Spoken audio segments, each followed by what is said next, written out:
Grim bloke. Yeah. And then.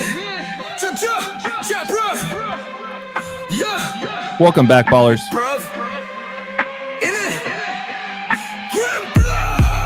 Let me tell you about this one time. I went through a porthole and snuck into the North Pole and got picked up in a Hyperborean DeLorean. They said they knew I was a Webster Merriam historian, master the numerical Gregorian, the hysterical mystic, no more than a Pythagoreans. Conspiracy theory Ethereum in the etheric fear realm. I thought they were gonna take me to the crematorium in their Hyperborean DeLorean. Tested me on my Sumerian, Shakespearean. Knew I was a numerical vegetarian Aquarian. That I knew about the Tartarians, barbarians, Mars radium, aliens. Salt of the earth, solution Selenian. Spent the night in a Hyperborean chamber. I looked around and thought, bruv, who hired the painter? Hyperborean memoriam, auditorium, all cause I got picked up in the Hyperborean DeLorean. Introducing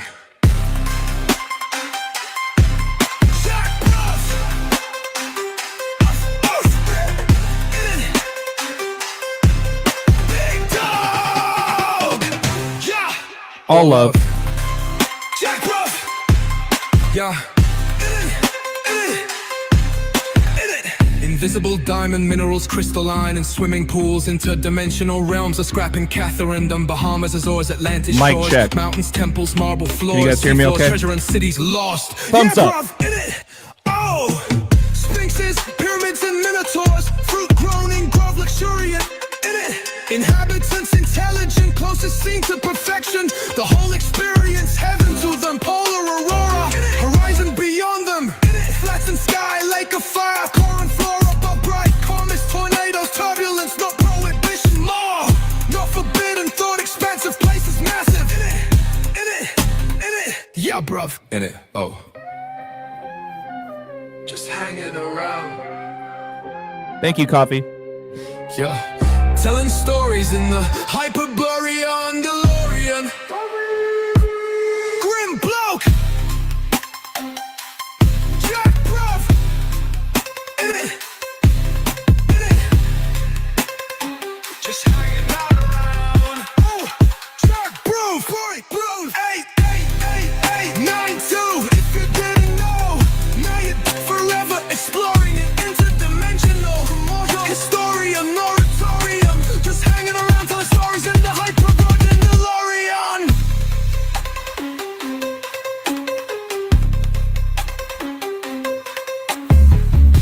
Best night of the week.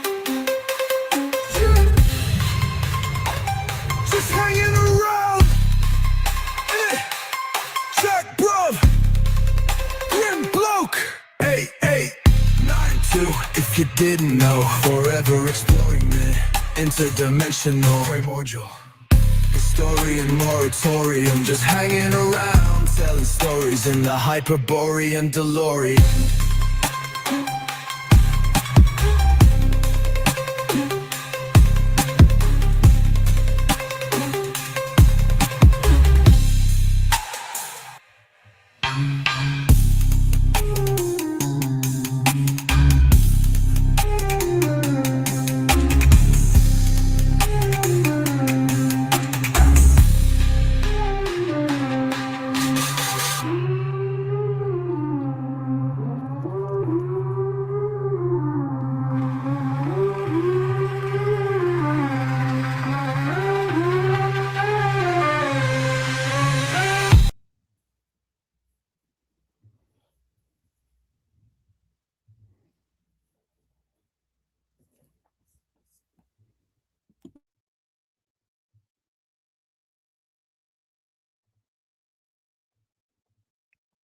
Welcome back, ballers, to the best night of the week.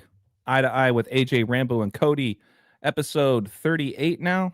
Technically 39, we know that. But congrats to the winners with the Super Bowl. What an exciting game that was. Not.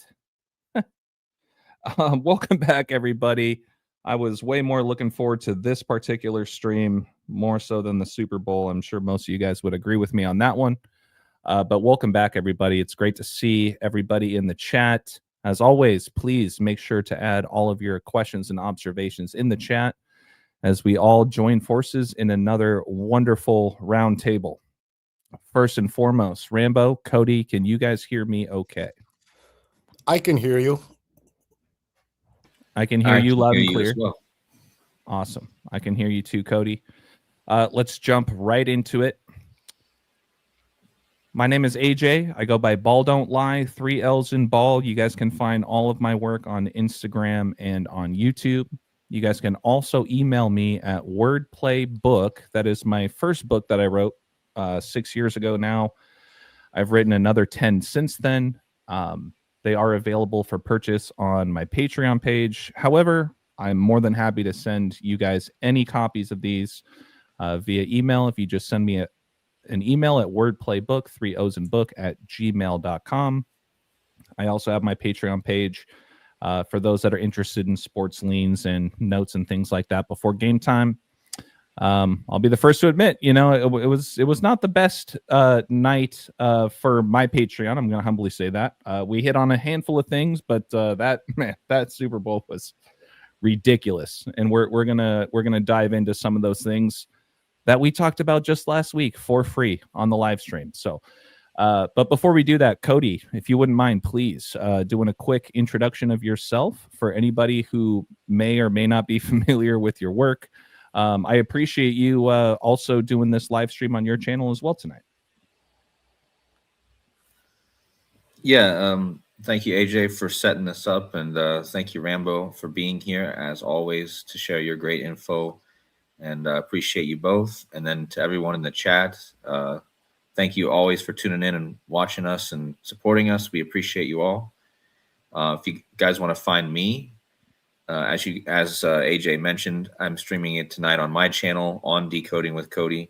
I got a bit of extra space this month, so that's why I don't always stream it on the channel. But tonight we're on my channel as well, Decoding with Kodi. Also, don't forget to go over, if you're watching on mine, we're also streaming on AJ's channel. Make sure you go over to both videos and hit the like and help get the info out there. If you guys want to support me, otherwise it's buymeacoffee.com/decoding with Kodi. And as always, I look forward to the stream tonight. We appreciate you, Codes, and everything that you do for the community. Seriously, especially with you being across the pond and getting up in the wee hours of the night or the morning, whatever you want to call it on your end. It means a lot, Kodi. Thank you so much for joining as always. Yeah, thanks, guys. Appreciate you. Rambo, what's up, brother? I'll agree. Yeah, thanks again for having us. This is your show, your event that you've put together. You've allowed us it's our show. This is our show. But I appreciate it, Rambo, but humbly speaking, this would be nothing without you guys. Yeah, I appreciate it. And I appreciate Kodi. Even before this had started, many members of my audience had been asking me if I could collaborate with Kodi, because he was always very popular with my audience as well. So glad to, I never anticipated being able to collaborate every single week. But again, it's thanks to you, AJ. I appreciate that. I appreciate you, Kodi, and also appreciate your decodes as well, not just putting this together. And where I can be found is patreon.com/thetruthcodes. There's only one tier. It's $5 a month, and access to the Codebreaker community Discord server. And I'm also on Instagram.com/thetruthcodes. We appreciate you, Rambo. Yeah. Well, one thing you didn't mention this week, but I always got to re-emphasize this, is his Discord is amazing. The community that he's built over there is absolutely fantastic. And thank you, MVP, for the shout out. Appreciate that. Yeah, of course. Once again, you guys just need to send me an email. I'll send you my books. But you guys, for Rambo, this is $5 a month. Like he said, it's one tier. It is. I've been telling Rambo for years now, he needs to up his price. Okay. So maybe one day that happens, but the fact that he still won't do it, he does this for the community, and I can always attest to that. absolutely unbelievable work. So not only do you get all of Rambo's stuff, and he's going to give us another treat tonight with an intro of some of the other things that he's already called when it came to this past Super Bowl. But for $5 a month, you guys, come on, it's the best deal in town. I will always say that. So thank you again, Rambo. Really appreciate it. You're welcome, and thank you for promoting my work. Always will. Always will. So let's dive into it. Honestly, these are going to be some slides that the everyday followers, the every week followers are familiar with, but we need to rehash a couple of things, you guys. We talked a lot about the 28s, the submarine Seahawk that Kodi has touched on, the movie 28 Years Later that Rambo extended upon, some of the findings that I had about the movie The Skulls, which equals 28, as we know that the Super Bowl was held on 2/8, right? All of those things. We also touched on how the NFL Instagram page, released some photos of the Seattle Seahawks getting off of their plane with the fat 322 right there. With Sam Darnold, who did not win MVP, but guess who did?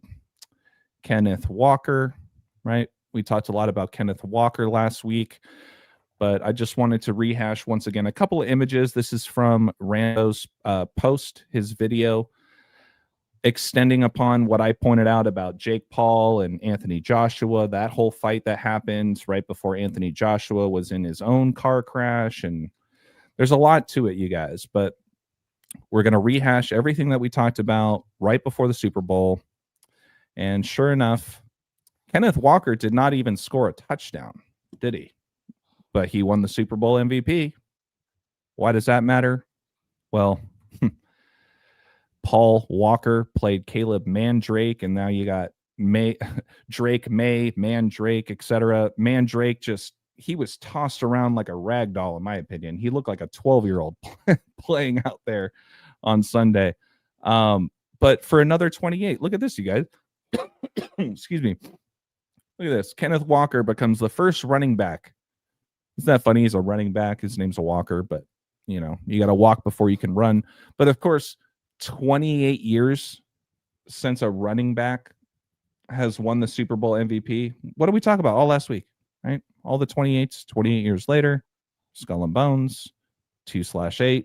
The Skulls equals 28. Sure enough, Kenneth Walker wins the Super Bowl MVP 28 years later, since the last time a running back has won the Super Bowl MVP. But as a final rehash, Paul Walker played Caleb Mandrake. Well, Mandrake and Skull and Bones equals 149, front and back.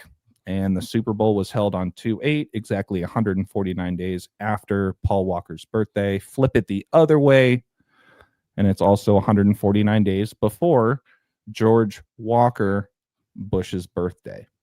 And then in closing, you guys, what did I also say? I said it very briefly, but I said that the love themes continue, and they will going into next year's Super Bowl, which is going to be on Valentine's Day. And sure enough, we had one interception in the game by Julian Love. So that's what I have to kick things off tonight. Thank you guys. Appreciate everything. Yeah, the Mr. S says the Drake curse continues. I think he put $1 million or something on the Patriots. Of course he did. I will say this though, Rambo. I was just waiting to see Drake pop his head up during that halftime show, which didn't happen. But I mean, rightfully so. Like, you got to keep an eye out for that, and the payout on that was crazy. But no, instead they put out Lady Gaga. Yeah, Bad Bunny did mention that there was Drake was a popular pick, and Bad Bunny himself, before the Super Bowl, had said that he actually invited Drake. And then the official story is that Drake, he's friends with Bad Bunny, and he said he didn't want to distract, because if Drake was there, everyone's thinking of Kendrick Lamar, and you've got to reply to Kendrick. And he felt that would be a distraction, which to me, that sounds realistic, because that would have been a distraction. That really would have become Drake's halftime show, and Drake and the Kendrick beef would have. So yeah, that does sound like a reasonable explanation. Also, you have to figure that Drake is going to get his halftime show. You figure within the next 3 years or so, all to himself, So you don't want to Yeah. take away from Bad Bunny's halftime show. A year, 2 or 3 later, you get your own halftime show after you just, that wouldn't be fair.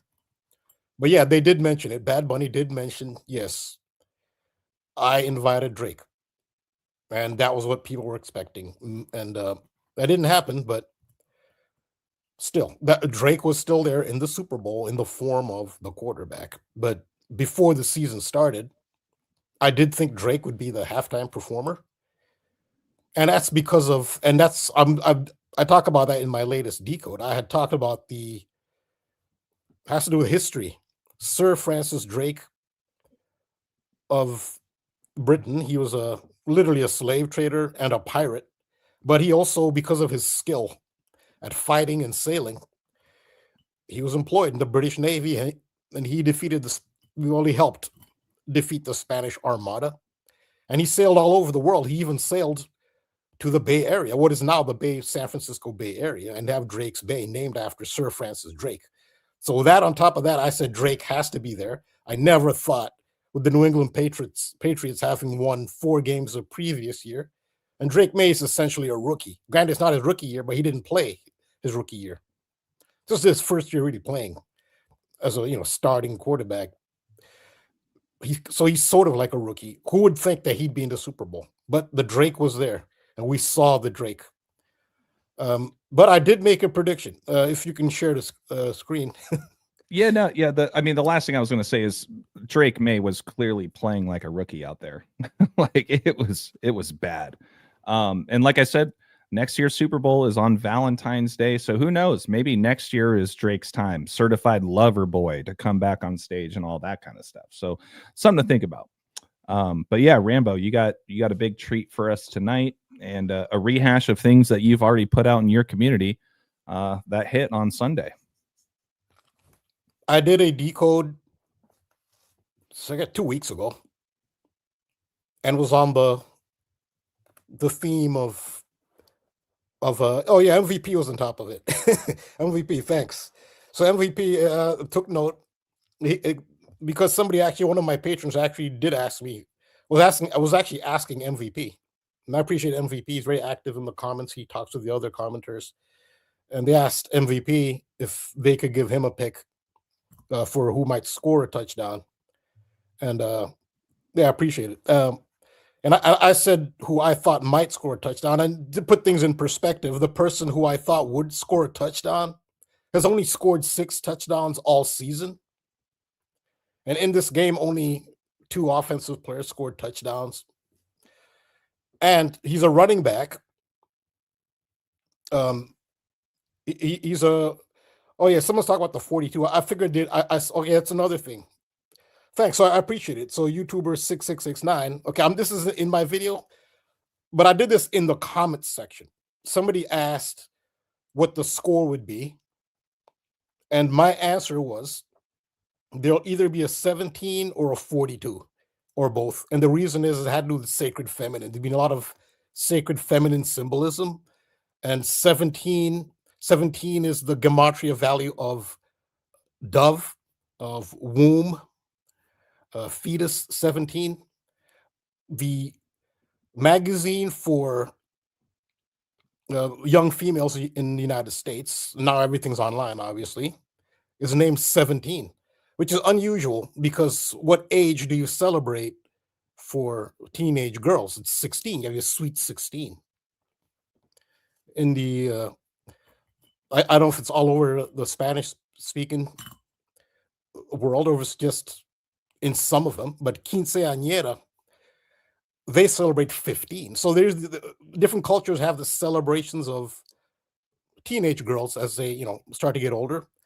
Quinceañera, which is for 15, sweet 16 in the United States. So why is that magazine titled 17 for young girls? It's because of gematria. It's a sacred feminine number, but the primary phrase that has the value of 17, which is pertinent to the sacred feminine, is dove. The dove is the sacred feminine. originating in Babylon, where the dove symbolized the female of the Babylonian trinity, Semiramis, with the dove. And dove in Latin is Columba, which is where you get Columbia. The District of Columbia is named after the dove. And because of all the sacred, and when was Rene Good shot? January 7th, 1/7. It comes up over and over again. What's her birthday? 4/2. The 17 and the 42 were in Rene Good's uh, assassination. It's a sacred feminine, uh, and so 42. So the word bitch is also 42, and that word came up. It's reference to a female dog, which has to do with Sirius, the dog star. Sirius is a female dog. It's the star of Isis. So the dog star in Sirius is a female. It literally is a bitch. They have a recording when the officer shot Rene Good. Afterwards, he said, "Effing bitch." But remember, Rene Good had a dog in the back seat. When he said "effing bitch," it could have referred to the dog as well. But bitch is 42. And that was in the news with Rene Good. So I'm glad they realized that, because I had even forgotten that I predicted. I said, they had asked what score will they be. I said expect a 17 or a 42. And yes, the total was 42. But I'll go to my video here for the rest of it. Well, the MVP of the Super Bowl, at which Tom Brady did the coin toss representing Super Bowl MVPs, was Hines Ward. Hines Ward's birthday is March 8th, 3/8, or 8th March, 8/3. The reflection of Tom Brady's birthday, August 3rd, 8/3, or 3rd August, 3/8. New England Patriots quarterback Drake May was born August 30th, 8/30, which is 8/3 in numerology, or 30th August, 3/08, which is 3/8. In Gematria's two base ciphers, simple and Pythagorean, Drake May equals 83 and 38, respectively. So I guess that means Drake May, Super Bowl MVP. Wait, hold on. In the Pythagorean cipher, Sam Darnold has a value of 38, the same cipher in which Drake May equals 38.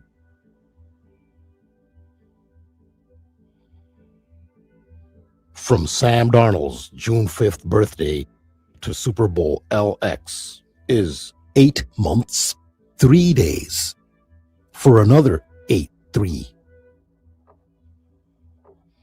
In the Francis Bacon Elizabethan simple cipher and Elizabethan reduction cipher, Bill Gates has values of 83 and 38, respectively.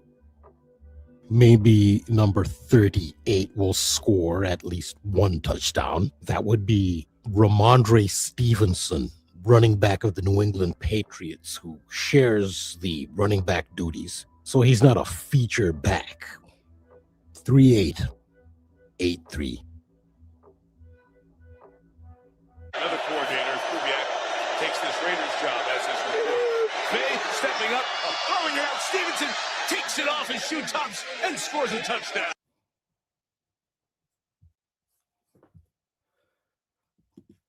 Yeah, so that was that prediction. Rambo, he also has that 2/2/3 birthday. Skull and crossbones. Oh, yeah, 2/2/3, okay, yeah. right? So it just adds to the other skull and bones stuff too. But yeah, amazing work. Yes, so remember I talked about Sir Francis Drake, who defeated the Spanish Armada in 1588 on August 8th, 88, and how he traveled across the world, and he traveled to what is now Northern California, the Bay Area, and they have Drake's Bay, which is 30 miles north of where the Super Bowl was. So he was a pirate. He was a literal pirate. He used to just rob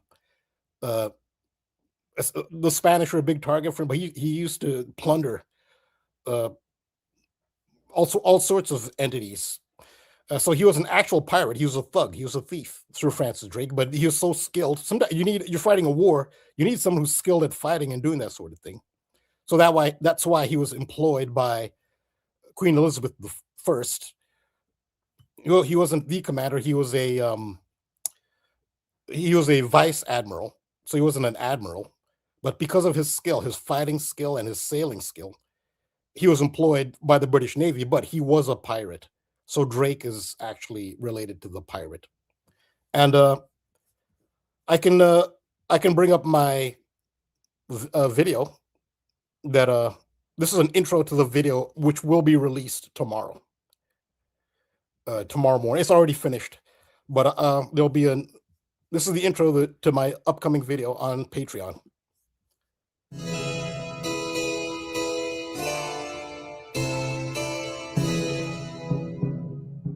In early 1588, Drake moved his flag from Elizabeth Bonaventure to Revenge, which was considered to be the best by far of the new ships. On 8th August 1588, the Battle of Gravelines was concluded with a decisive victory over the Spanish fleet.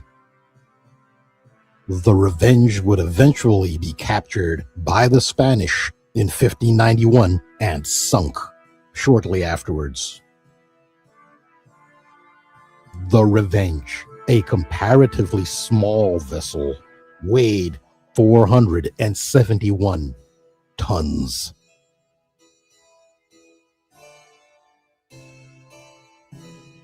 The New England Patriots, led by quarterback Drake, came into Super Bowl 60 with exactly 471 all-time losses.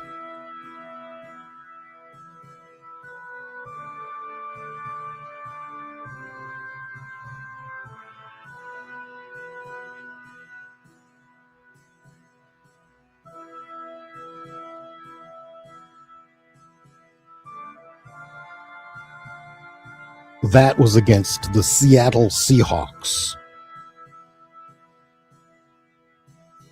a team that the New England Patriots had defeated 11 years prior in Super Bowl 49.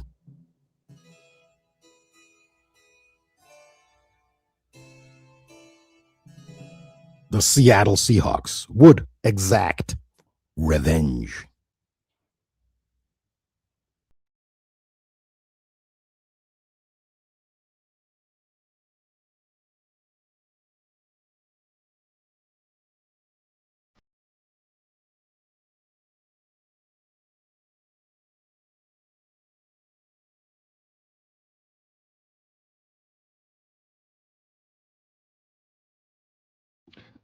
Wow, Rambo. I had to also add. I saw very quickly in the beginning of the video something about. I might sound silly here, but first of all, Maggie says, "Nice, Rambo. Well done." From Open Up. Yeah, you guys, the full video will come out tomorrow, like Rambo said. Yeah, it's finished. I'm just going to upload it tomorrow. Yep. I saw a name, John Hawkins.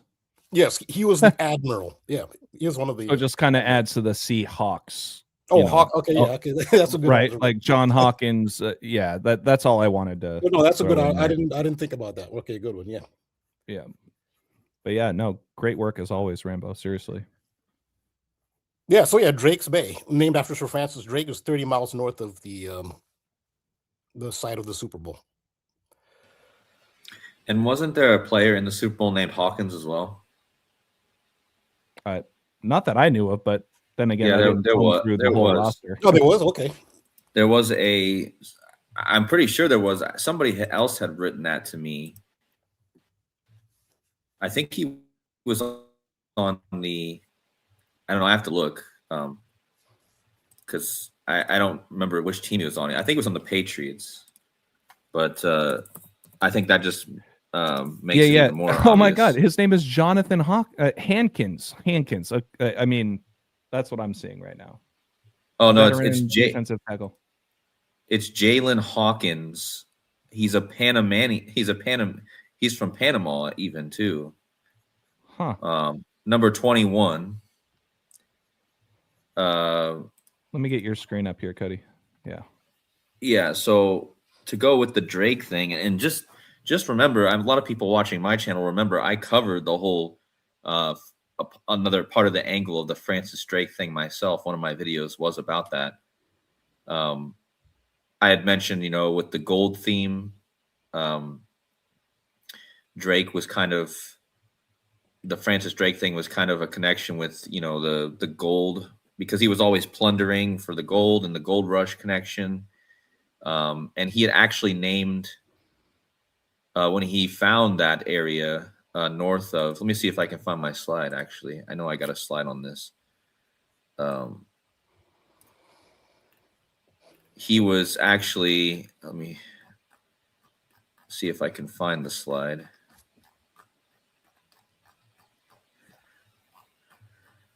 Yeah. So let's see. He called it New Albion when he discovered it, and that can kind of translate. It doesn't translate directly to New England, but it translates to New Britain. So it's kind of interesting that when he landed there just north of San Francisco, that Francis Drake, he named that the New Albion, which again it's not New England necessarily technically, but it reminds you of that same theme. So that's kind of what I brought up. And then I mentioned how Bad Bunny, also being from San Juan or being from Puerto Rico, Francis Drake obviously had a huge history with Puerto Rico area as well, considering that he had a battle there. And actually, I think he lost. He lost to the Spanish. So actually, that was kind of another clue that Francis Drake would lose with the whole Spanish Super Bowl, considering the whole halftime show was in Spanish. So, and then I guess that was the Battle of San Juan or something the Battle of San Juan. So I think that was a clue that Drake would lose, considering that Drake lost to the Spanish. And then of course, that all tied in with the video game Uncharted, which features a brother. So it features Nathan Drake is the main character, but the other brother in the movie is Sam Drake. Of course, that's the two first names of the quarterbacks who were in the Super Bowl. Again, I covered this on my channel a couple weeks ago, but it really was super interesting that all this kind of did focus around that history lesson, as I mentioned. I had even mentioned how Drake May, it's kind of connected to Jupiter and the Wheel of Fortune, and the Gold Rush theme, because that 99 came up a lot with Jupiter, Fortune, Gold Rush. And then I had mentioned how the dragon hoards the gold, and Drake means dragon. And Drake and May is a last name for an Irish last name. So there was a huge gold hoarding a gold thing here. And maybe it's a bit interesting that Drake lost, considering that the dragon is no longer hoarding the gold. Maybe. So yeah, I think there's some interesting. And don't forget the Trump family, which kind of ties into this. I don't know where I have that slide at, but the Trump family had discovered or had made their wealth in the area of Seattle. So Trump's grandfather, Frederick Trump, he made his fortune in the Klondike Gold Rush, which was after leaving Seattle. Actually, I don't know if you guys saw this, but this actually ties into our Back to the Future stuff. Trump's grandfather actually founded the dairy restaurant. Well, at first it was called the Poodle Dog, but he founded the dairy restaurant in Seattle, Washington, on 208 Washington Street. And eventually that street would become nicknamed The Line. And that's super crazy because the whole Super Bowl was connected to Clara Clayton, who was told that San Francisco is the end of the line. And not only that, it was 208, so that's the Super Bowl date. And then, but the line is the Last Train to Fortune, which was one of the last movies that Claire, the actress who portrayed Clara Clayton, that was one of the last movies she was in, Last Train to Fortune. And notice it has the horse. She was supposed to, in the movie, originally die on the horse, but she was saved by Doc Brown. But then she ends up, then they end up running a train off of the bridge instead. And then what's the chances that the movie ends up being called Last Train to Fortune? It features a horse. And then it came out years after the original Back to the Future 3. And just notice that Klondike Gold Rush, which is what Fred Trump made his fortune in, equals Last Train to... So this was a huge riddle that really just brings back how crazy this matrix is tied, because this all ties into... It's all about the Trump family and the fortune that they made in Washington. I believe that's why Washington won. And that's why I believe this year is going to have a lot of money themes going forward. And fortune, fortune is not just about physical money as well. It can be about luck and fortune in different ways. But that's just something I wanted to reiterate since we were on this topic. And just remember how Rambo talked about the locomotive 131 and how it was in that theme, or in that movie. That's what went off the rails. And remember, The Last Train to Fortune, her other movie premiered 13 weeks and 1 day before the Super Bowl. And that was all connected to Jules Verne, and Jules Verne equals 131. In the movie, they named their kids Jules and Verne. But yeah, and then I talked about how we're going into the horse year, and the snake in the astrology bites the horse, doesn't bite the horse. The snake scares the horse, and in turn, the horse becomes after the snake in the astrology. So this is the same thing that happened in the movie. Like this movie was clearly pointing to this Super Bowl in so many ways, not just Clara Clayton, but the fact that she's supposed to die going off the bridge on a horse buggy. And the reason in the movie that this happened is because the horses were scared by the snake, which is the exact same theme from the Chinese zodiac, which means that the movie was literally pointing to a period between the year of the horse and the snake. That was literally what that was pointing to. And of course, that's the period we're in. And remember, Drake May is a horse.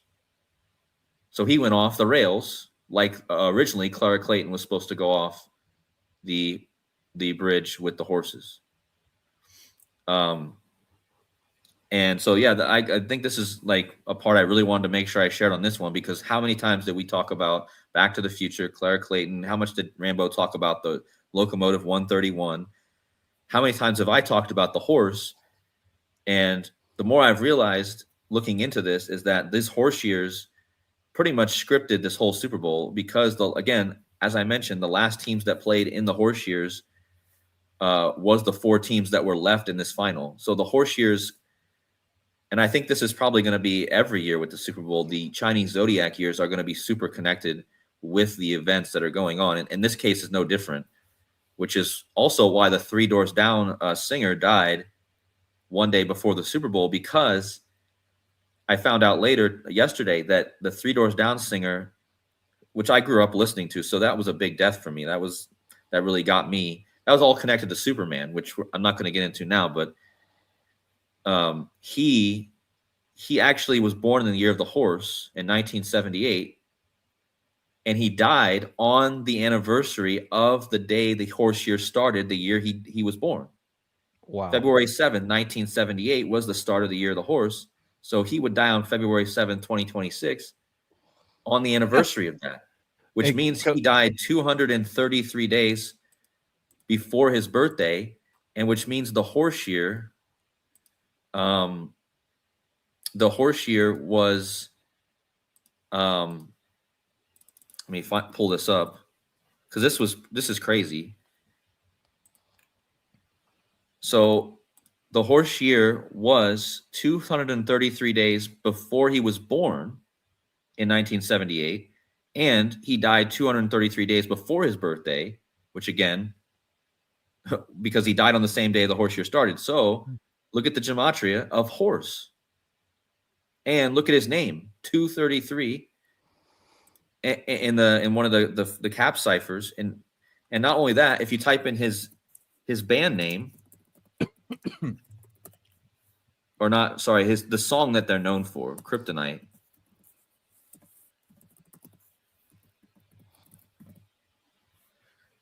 If I can spell it right, or maybe it was another cipher, because I know this is what. Oh yeah, it's the other cipher. It's Kryptonite equals 233. That's what they're known for. So again, that just was something I really wanted to bring up, and just how important the horse year is. Yeah, it is. His band name equals 233.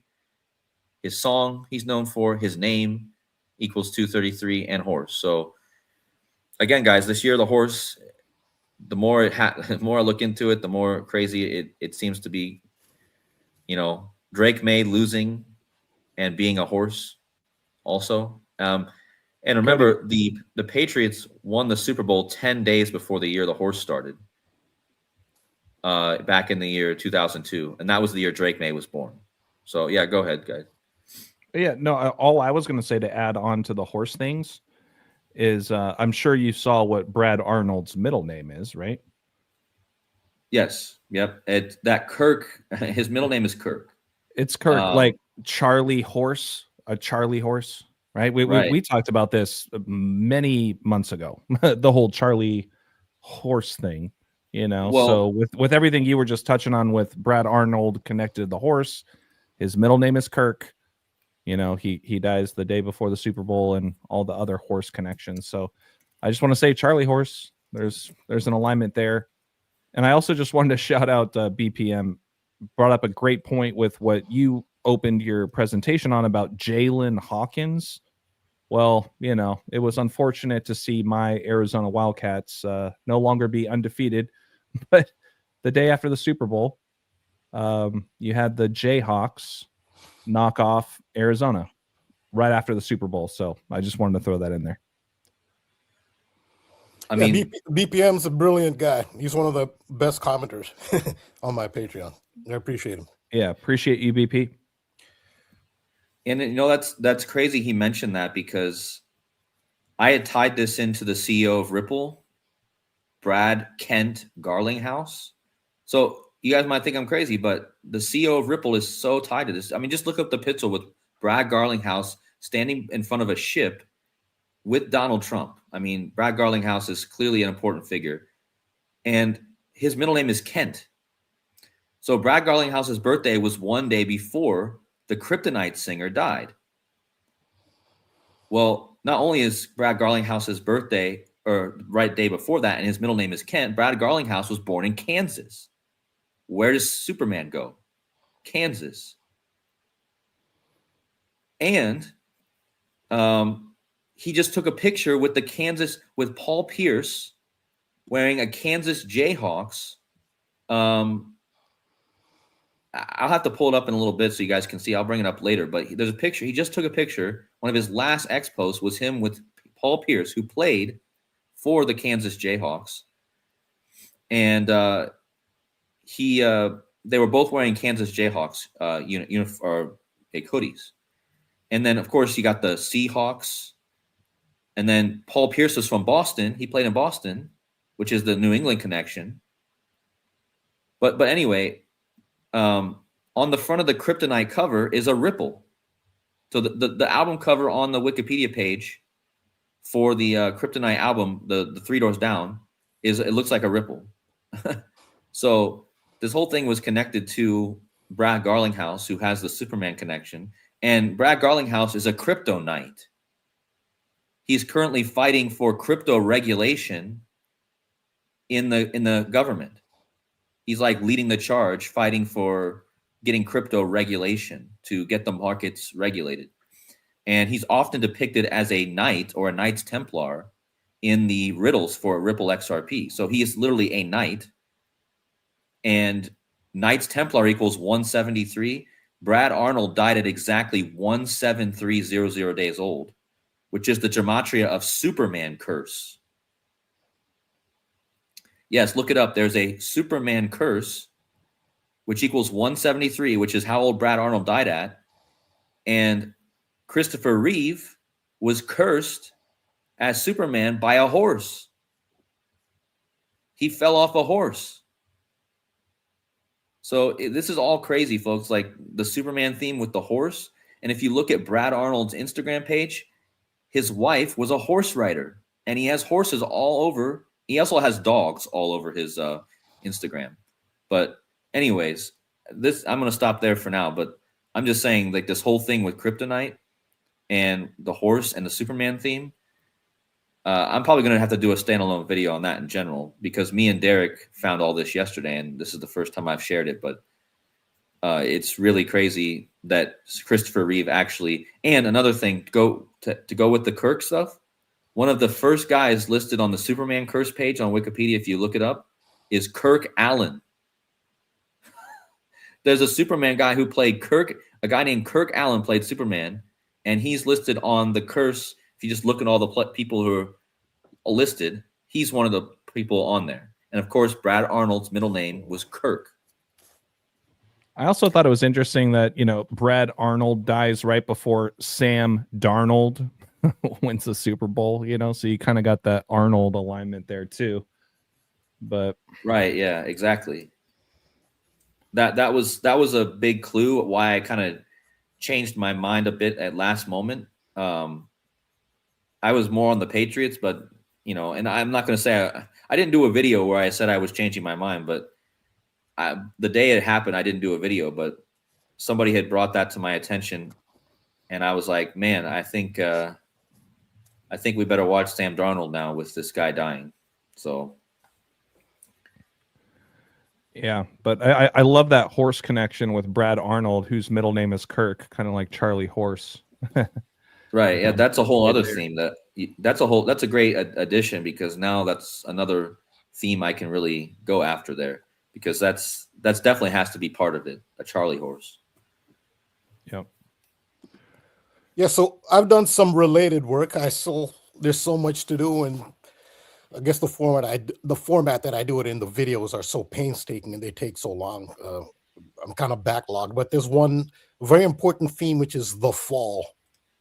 It's a very important theme, and in religion, Christianity, I guess Abrahamic religions in general, is the big fall is Lucifer's fall from heaven and the fallen angels, which some people will attribute the ancient Sumerian mythology with fallen angels archetype, which of course ancient Sumerian mythology far precedes Christianity and the Torah and the Old Testament.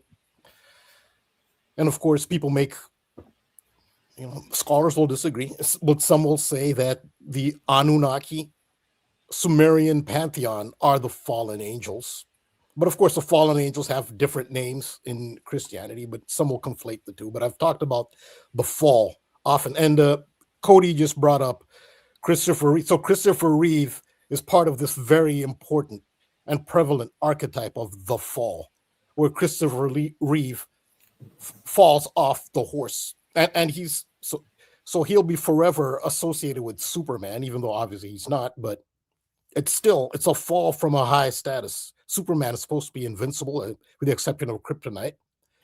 And to go from being Superman to falling and being paralyzed, that's the same as going from a high status to a low status. And in history, the fall from the horse, the most famous and significant fall from a horse in history, is Richard III. Richard III was the last British king English/British king from the House of York. That was the end of the House of York. England had been, and Britain had been involved in basically a battle between the House of York and the House of Lancaster for the throne. And they went back and forth, and it was brutal. The House of York, their symbol was the white rose, and the House of Lancaster was the red rose. So their war was known as, their wars, plural, was known as the Wars of the Roses, because the roses were their symbols. And the very last king from the House of York was Richard III. William Shakespeare wrote a play.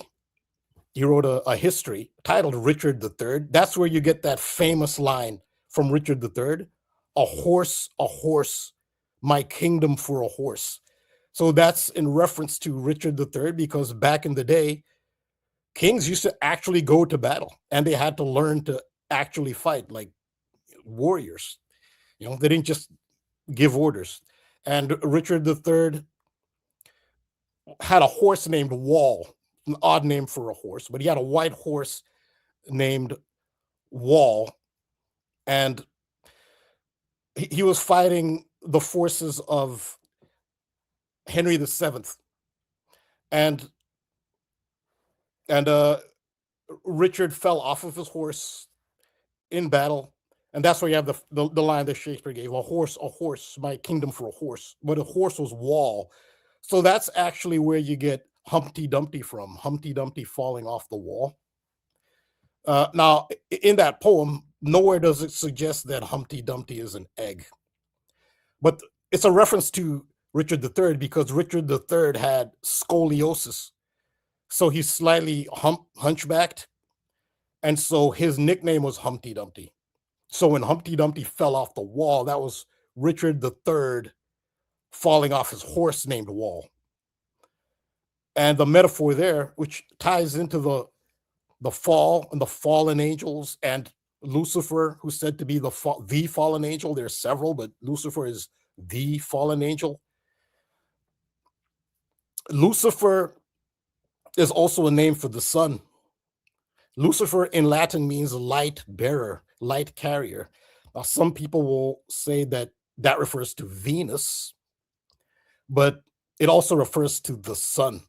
So there's the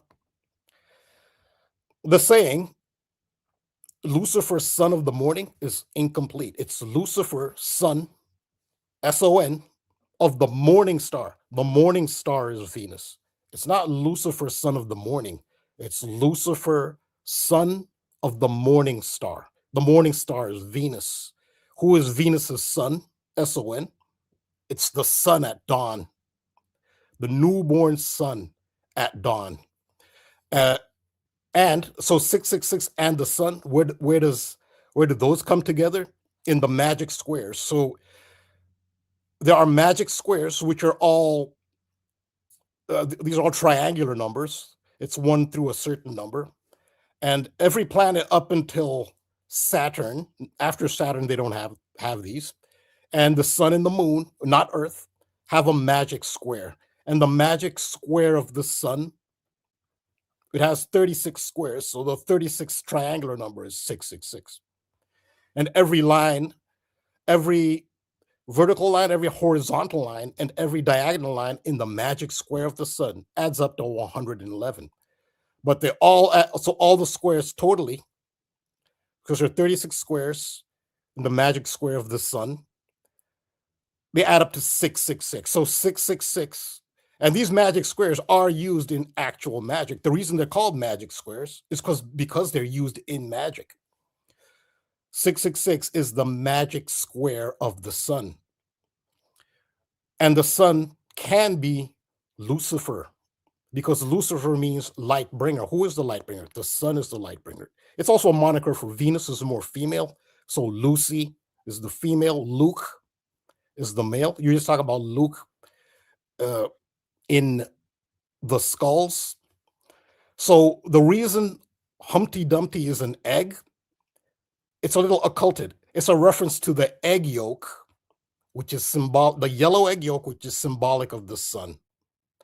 And so the fall there, it's the actual fall. In the fall, the sun loses its strength. And the wall there is the equator. The sun is going over the equator at the end of summer into fall, or the sun is literally falling. I guess you could refer to fall as the fall of the sun or the fall of the leaves, but that's the fall. That's where Humpty Dumpty comes from, and that's also a reference to Richard III, which I just thought about this just as Kodi talked about Christopher Reeve and falling off the horse, but that's the big horse symbol in history is Richard III falling off his horse named Wall, which Shakespeare wrote about. We said, a horse, my kingdom for a horse, but that also goes into the fallen angel Lucifer. Lucifer can be, like I said, it's the light bearer. Lucifer can be the sun also. When the sun goes down at dusk, you can say that's the fall of Lucifer as well. So this fall image, I talked last week about the Pirates fan last year, remember? This is hey, Rambo, really quick before we get too far off of what you were just saying, I just think it's a great addition, honestly, is you were talking about Lucas, Light, right? And Christopher Reeve. It just makes me think of the Lakers right now. Luka Doncic playing for the Lakers alongside who? Austin Reeves. You see what I'm saying? The two white boys now playing. You know what I mean? I had to throw that in there because I kept hearing Reeve, and Lucas and Luka, and the L.A., the City of Lights, all that kind of stuff. Lucas is George Lucas, who did Star Wars, right? And what's the nickname of the Seattle's defense? The Dark Side. And they play in Lumen Field. Lumen means a unit of light. With Kobe Bryant and then Magic, right? Magic, two legendary names. You know what I mean? Yeah, exactly. So this Lucas thing, actually, there's a whole Star Wars. I could probably do a whole decode on the Star Wars connection, of course, because the George Lucas, the Dark Side defense, it connects with the blackout stuff I talked about, of course, but that's neither here nor there right now. But just wanted to throw that in there as well. Yeah. So another thing. Yeah, it is a great catch, AJ. So another thing about the Lakers is the color of their jersey, their yellow jersey. That's a sun color. It's like the yellow egg yolk. That's why Humpty Dumpty fell off the wall. Humpty Dumpty is the sun. He's the sun. Yeah, it could be Richard III as well, falling off the horse named Wall. But Humpty Dumpty is the sun falling. And the sun is Lucifer, the light bearer, and 666 applies to the sun, Lucifer, the light bearer, through the magic square of the sun. And also remember, since you brought up the Lakers, who's a former, you're talking about LeBron's son. He's not, if he wasn't LeBron James' son, he might not even be in the NBA, let alone, playing for the Lakers. There's another player like that who had a great, all-time great dad, Hall of Fame dad, who got to play for the Lakers, Luke Walton. Not only did Luke Walton get to play for the Lakers, they hired him as head coach. I mean, he didn't come on. If he wasn't Bill Walton's son, head coach of the Lakers. But Rambo, if I can just add one more to that, I can't believe you just brought up Luke Walton. Do you know where he went to college? Where he played? If not, that's fine. I'm just this is going to tie everything back perfectly. Yeah, go ahead. Yep. He played at Arizona. Oh, okay. He played at the University of Arizona. Who's redshirting for Arizona right now? LeBron's other son, Bryce James. He's on the roster, right? So this whole father-son thing with everything we're talking about, amazing. Yeah. So this does have to do with the sun as the light bearer, because the symbol of Arizona, isn't it on the state seal, the state flag? The rising sun or the setting sun? Is it rising or setting? Arizona, and who's the Arizona NBA team? It's the Phoenix Suns. So that's why they're using Arizona, because of the sun symbol. The sun is Lucifer. Lucifer has many meanings. I can go into the various meanings of Lucifer. It's not that clear cut, black and white. It's the devil. Lucifer means many different things, and that's the thing about symbolism. One symbol can mean multiple different things. And that title of Lucifer can mean different things. But you'll see in this Lucifer symbolism, the sun keeps coming up. So since you mentioned Arizona, yes, Arizona is associated with the sun. It's in the flag of the state, the seal of the state, and yes, it's just an Arizona symbol. It's known for its sunsets, and the Phoenix Suns are the Arizona NBA team. Yeah, I know you were about to dive into the Pirates and everything. I was just saying, Yeah. like, with everything you just touched on with Luke and Magic and with what Kobe added on, I was like, I think let's take a pause here really quick before we pivot back into the Fallen Angel with the Pirates. Skull and Bones, here we go again. Yeah. So again, the Pirates, the Pirates were that was actually the title of a group in the Mediterranean who influenced Rome. I actually thank my patron Casey, who's a great scholar. I appreciate these great patrons. I learn from them a lot, and you can learn too from them. To Casey, she explained Mithraism it's Roman sun worship, but Romans didn't start Mithraism. So Mithras is the sun god, and he's depicted killing the bull by stabbing the bull in the neck, which applies to Charlie Kirk. But the Roman military, just thanks to Casey, I learned this. The Roman military, they learned of Mithraism from the pirates. So pirate is it is a sun reference, like pyre. Pyre is fire, like pyrotechnics. It is a reference to fire, which is a reference to the sun. So even in the term pirates, that's actually a reference to Mithraism. And Mithras was the sun god and sun worship. So that's a big part, that's even in the name. So when that fan fell out of the stands in PNC Park in Pittsburgh, home of the Pittsburgh Pirates, that was a fallen angels ritual. It still resonates now. And I talked about the 92 because do I have here it is, yes.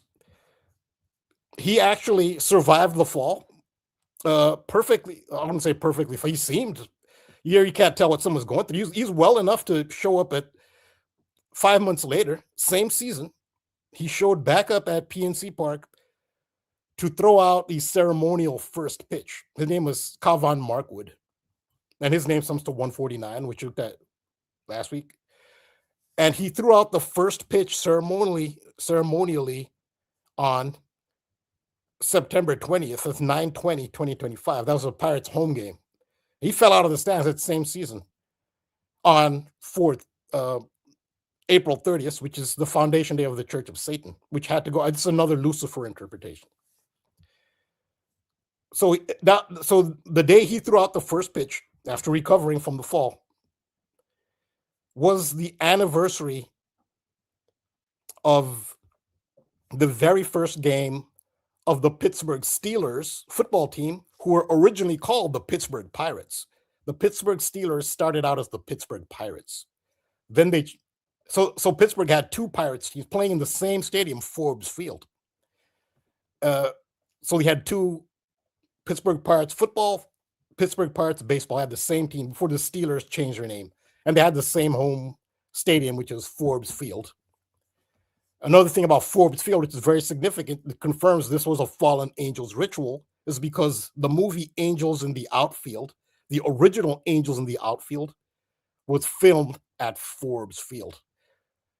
And it's another thing that ties in with Los Angeles. They have the sun color, the yellow, and they have Luka Doncic, they have Luke Walton, but they're also from Los Angeles, which is Spanish, Los Angeles, for the angels. See this fallen angels theme over and over again.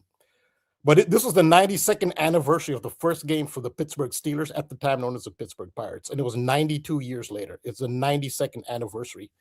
And 92 is very significant in the history of the Pittsburgh Pirates because they'd won 3 straight division crowns until 1992. This was their last year with Barry Bonds. Once they lost Barry Bonds, it all went downhill. And they actually set a record for all of American Major League sports for consecutive losing seasons. They had 20 consecutive losing seasons, the Pittsburgh Pirates, after 1992. And they lost the national championship series in heartbreaking fashion. They were 1 out away from making it to the World Series in 1992. And that was on, I don't know if I have a graphic here. Rambo, did you just say that the Angels in the Outfield movie it was partly filmed in Pittsburgh? Did that the original Angels in the Outfield? Yeah, so the one most people be familiar with would be the more recent one, which starred the California Angels. Right. But the original Angels in the Outfield, which was in 1951, featured the Pittsburgh Pirates, and it took place in Forbes Field. Which that's why I'm saying so that's a clincher that fan Kevon Markwood falling from the stands. That was a fallen Angels ritual because the Pittsburgh Pirates home stadium was used for angels in the outfield. When you see angels, you see fallen angels, and you see that yellow color again. That's the sun color. My apologies. I just wanted to make sure that I got that clarified, because the only movie I ever knew about was, the newer Angels in the Outfield, about the California Angels. So sorry, I just needed some clarity on that. No, though the original was Forbes Field, which was home to the Pittsburgh Steelers, who used to be called the Pittsburgh Pirates. And so that's that angel reference. But so he falls from the stands, he throws out the first pitch that same season, 5 months later. He throws it out on 9/20. It was 92 years and 0 days, 9/20, after the first game for the Pittsburgh Steelers, who were known as the Pirates, in Forbes Field on 9/20. So, I mean, how neat is that? And 92 is a big number for the Pittsburgh Pirates in their history. After winning the division for 3 straight years, in 1992, they went on the longest consecutive losing season streak after 1992. But I don't know here's the graphic. It was October 14th when they had that heartbreaking loss. They were 1 out away from making it to the World Series. It was October 14th, which, as we know, that's Charlie Kirk's birthday, but that's also George Floyd's birthday. George Floyd was also a fallen angel ritual as well. The famous picture of George Floyd, the most prominent one, most recognizable one, is George Floyd with a brick wall in the back. That's the wall. Remember the name of Richard III's horse that he fell off of? Wall. Where did Humpty Dumpty fall off of? He fell off the wall. And Humpty Dumpty's the sun, which is the setting sun. I wonder if there was any wall symbolism with the 2002 World Series, because I just wanted to shout out Caesar here, pointing out Barry Bonds, who was drafted by the Pittsburgh Pirates, and the Angels have only won 1 World Series, and that was in 2002 against the Giants, with Barry Bonds and the Giants. So this Pittsburgh Angels thing just keeps getting deeper and deeper. So I'm sorry, I'm not trying to interrupt. I just think no. I don't want to do all the talking. I mean, if you guys can add, then please go ahead. I don't want to just talk. I mean, no, it's all good. I don't want to interrupt your flow, but Barry Bonds, like the Angels win their only World Series against Barry Bonds with San Francisco, but he was drafted by the Pirates, so. Yeah, so since 92 is big in Pittsburgh history. It was 20 consecutive losing seasons, which is pretty amazing. And this is how it ties into George Floyd, because this was George Floyd's birthday as well. Remember that the sun set in Minneapolis on the day that George Floyd died at 8:46 p.m.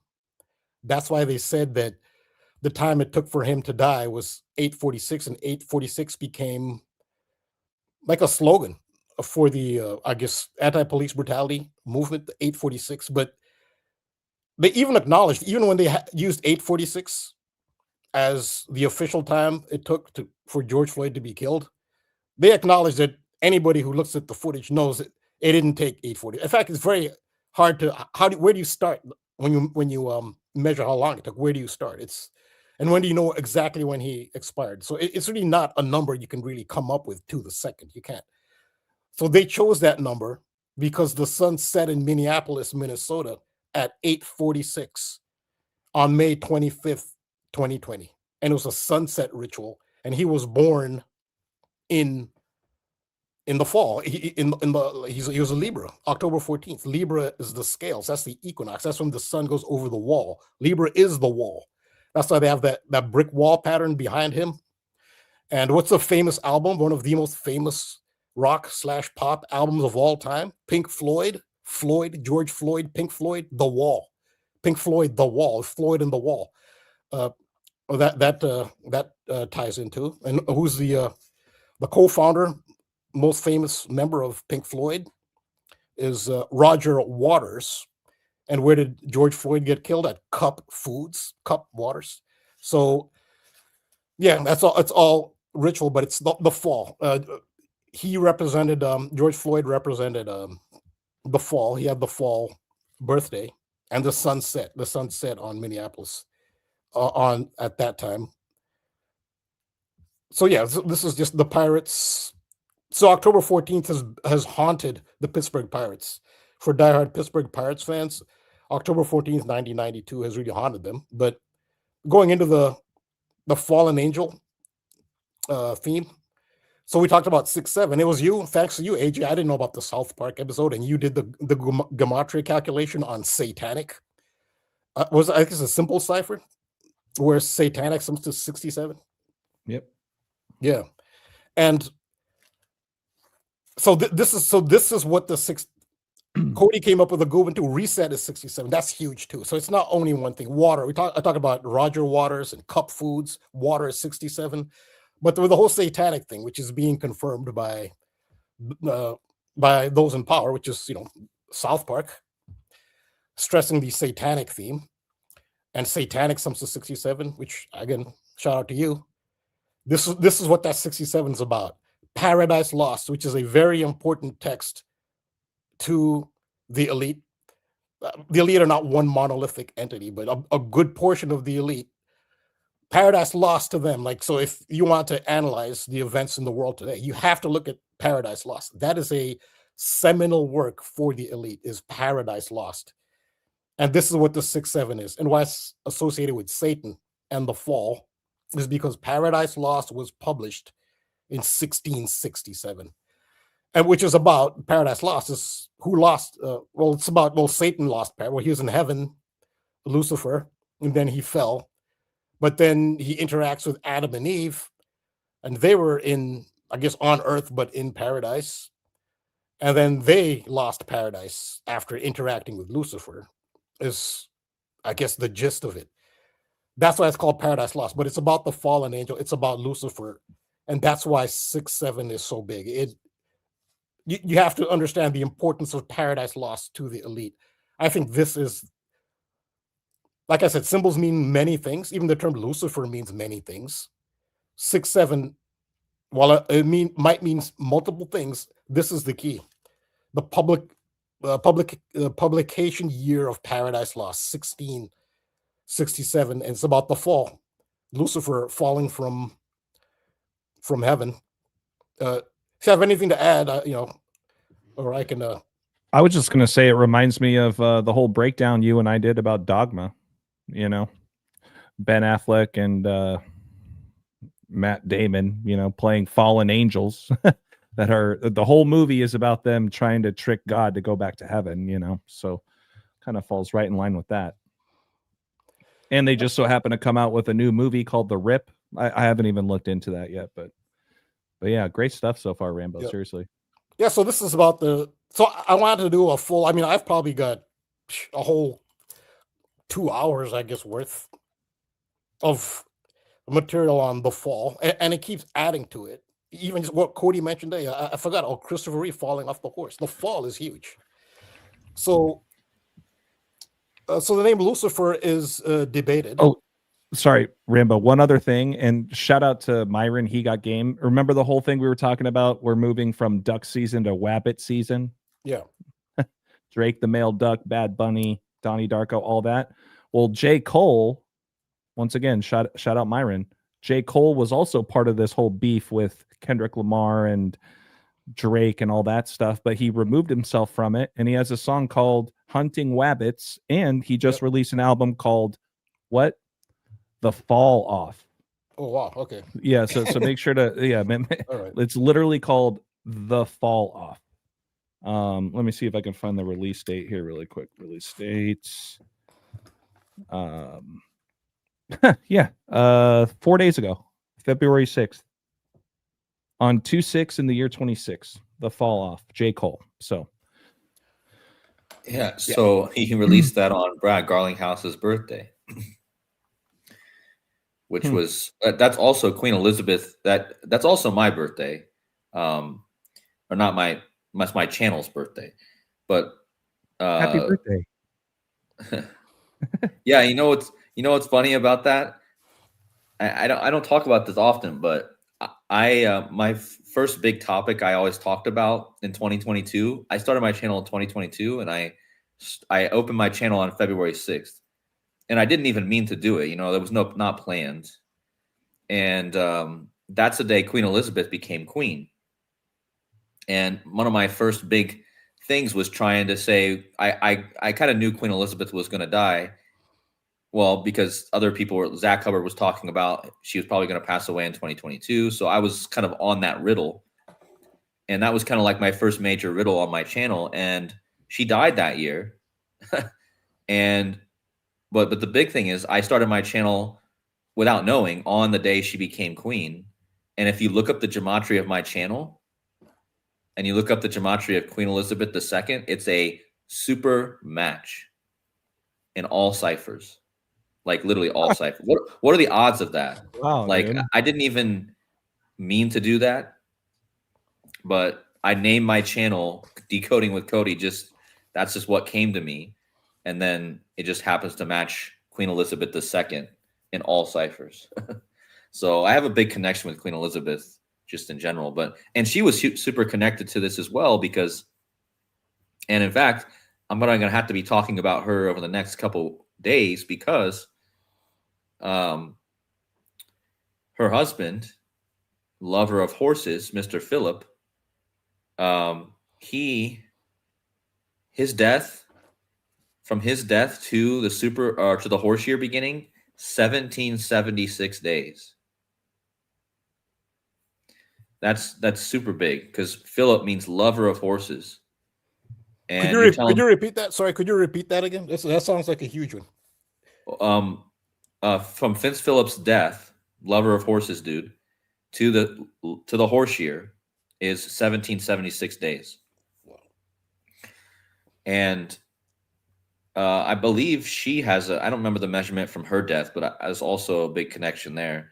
Her last picture on her last birthday was her with 2 white horses. And remember, well, Prince Philip was a huge horse rider as well. He was, but he's also connected to the Denmark theme that kind of went on this year. He's the Prince of Denmark, also. But yeah, so Queen Elizabeth died exactly 41 months before the Super Bowl, which is the gematria of king. So King Charles became king exactly 41 months before the Super Bowl, which is the gematria of king. So I mean that it lined up with King Charles. The whole Super Bowl lined up with King Charles perfectly. And think about it: New England lost. New England. He's the king of England. So I'm gonna have a decode this week or sometime soon about this whole horse thing and how it connects to the royal family. It's just why Philip Rivers also connects. But on that note too, I gotta tell you guys this because how you guys know better than anyone. How often did I talk about the Colts all year? And of course, Philip Rivers came back to play for the Colts, lover of horses.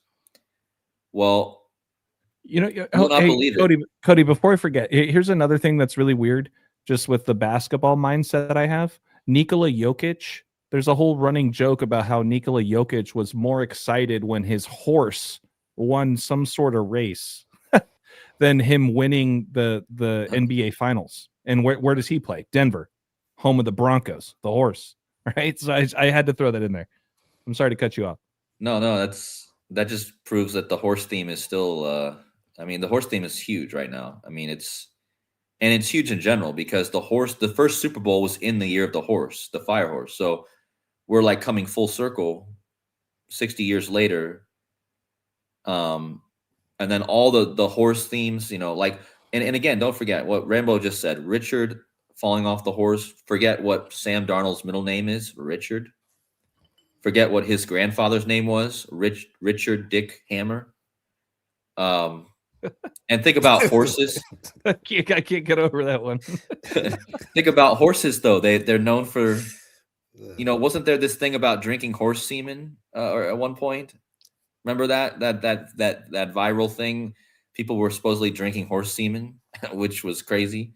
They do that in Jackass. Yeah, They're Johnny coming out with a Knoxville. new Jackass too. It's funny you say that. I think they're coming out with Jackass a new- is of the horse family. yeah. yeah. But going back to this Colts thing, guys. So I didn't know this, and I don't know if you guys knew this, but I learned this from Zach Hubbard because he's the one that mentioned it in his live stream. And I'm glad I listened to this because all year I'm on the Colts, right? And I'm on Miami. I'm talking about Colts, Indianapolis, all their Super Bowls, all the Colts Super Bowls occurred in Miami. Well, I don't know if I'll just take my screen for 1 second, so because it's better I show you this. Yeah. Let's see. So look at the Colts where their franchise originated from.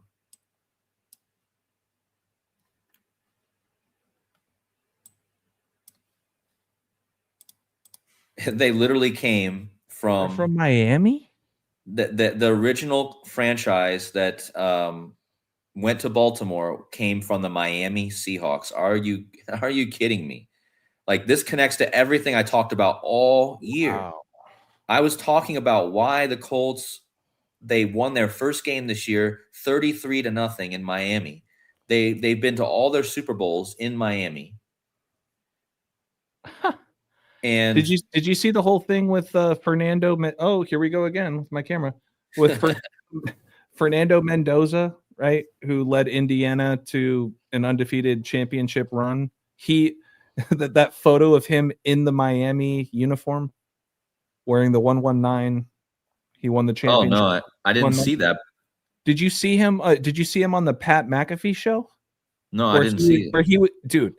I'll send it to you. He was joking on the Pat McAfee show about how he was a 2-star recruit at a Yale University and how he needed to network and go into Skull and Bones. He literally said, I was trying to get into Skull and Bones, all these things. And it just ties right back into the Seahawks winning the Super Bowl with everything else we talked about with Skull and Bones, Kenneth Walker, Paul Walker, all that stuff. Crazy. Yeah. Wow. Yeah. Sorry, I get excited, man. This is an amazing find right here. The Miami. But this explains everything in my, and this like puts everything in my, I don't even need numbers. This in my mind, this puts everything together. Yeah. The Colts and all their connections to Miami. And then why did Indiana end up going down to Miami and beating Miami in the national championship? This is why. Yeah. And why was the Colts first game with Philip, the lover of horses, against who? The Seahawks.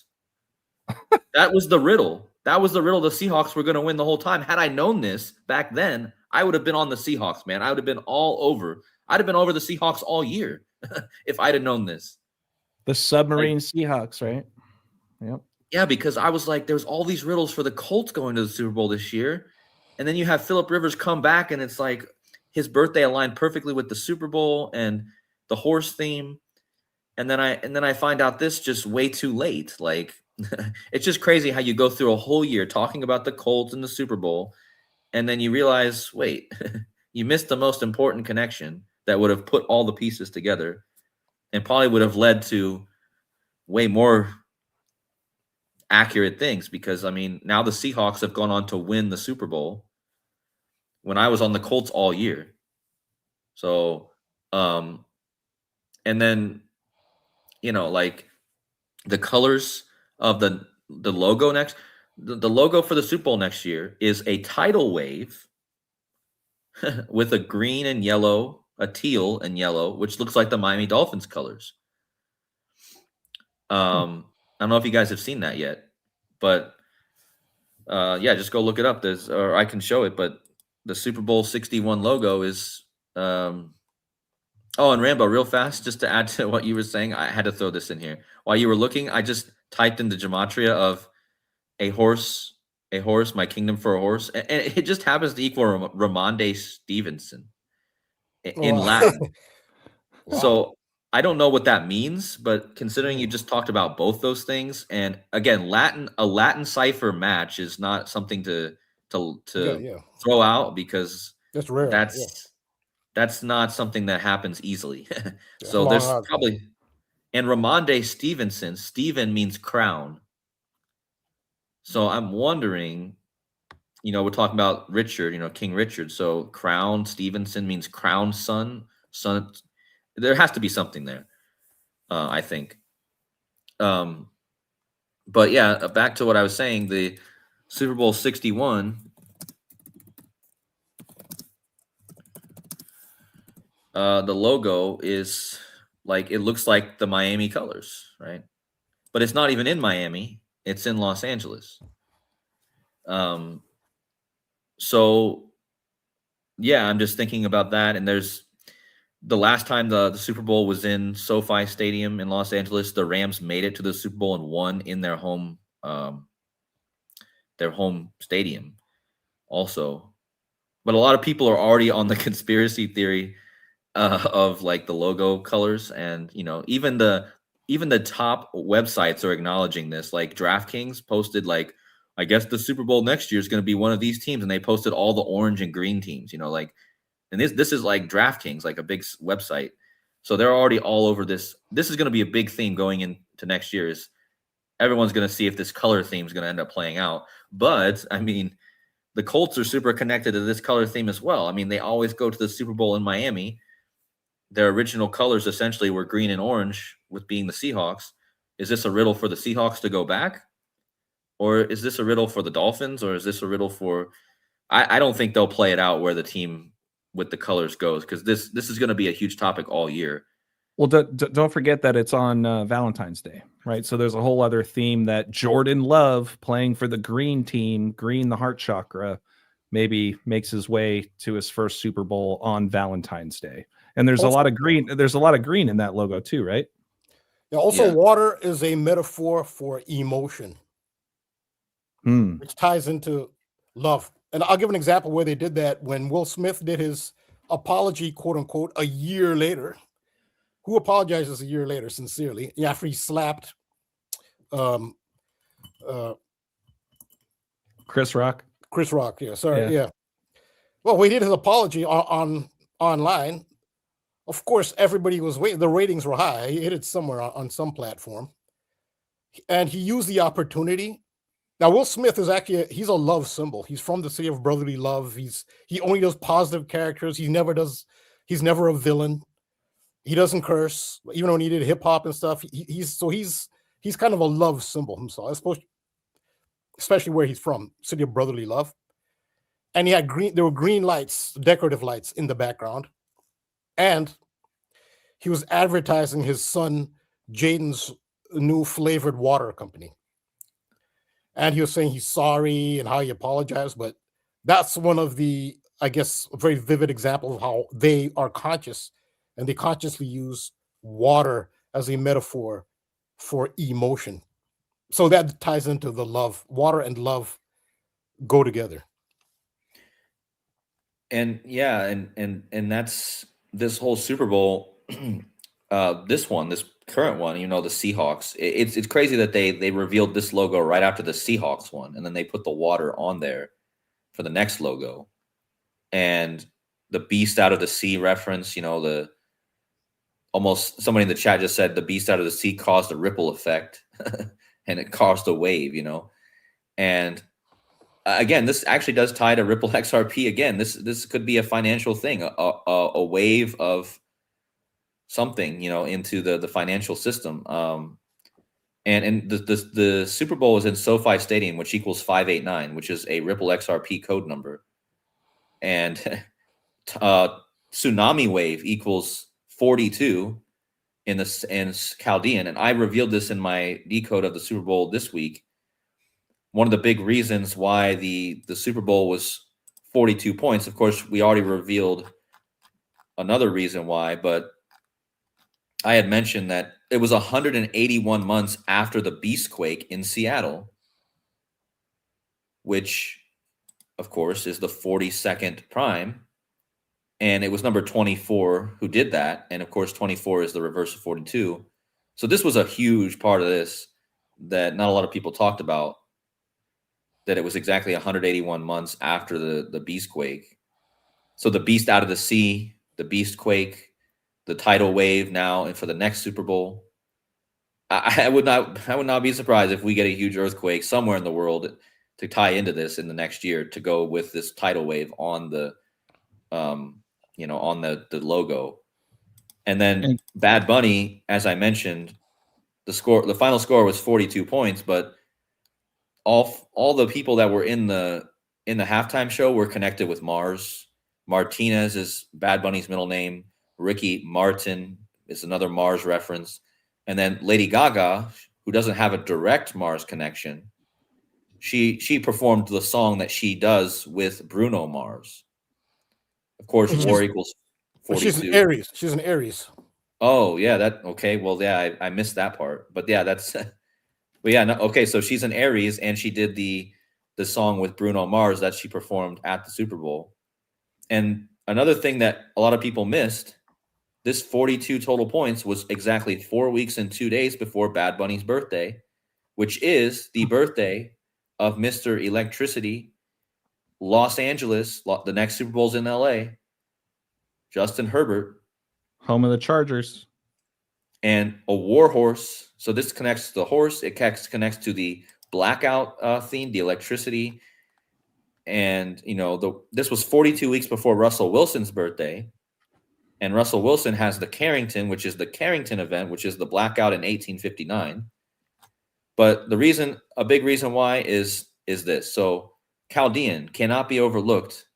And I need to be using this more, but this cipher always comes up big. And look at from Bad Bunny's The Blackout song, which in Spanish is El Apagón. He performed this in the halftime show as he was climbing the power line poles.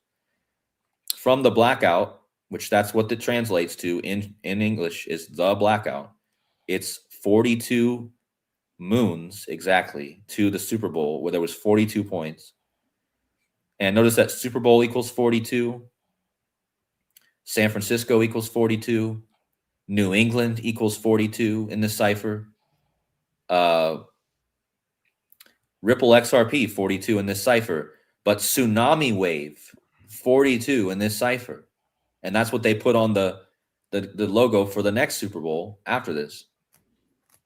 Kodi, on top of that, just with the lunar connections and the moon, I wanted to take a quick pivot back to Rambo, because Rambo's done amazing work on the money connections to water, right? Rambo was just talking about the water connections with love, right, and emotion. But let's not forget about those themes as well, especially with the whole digital currency and everything you've been talking about with Ripple XRP.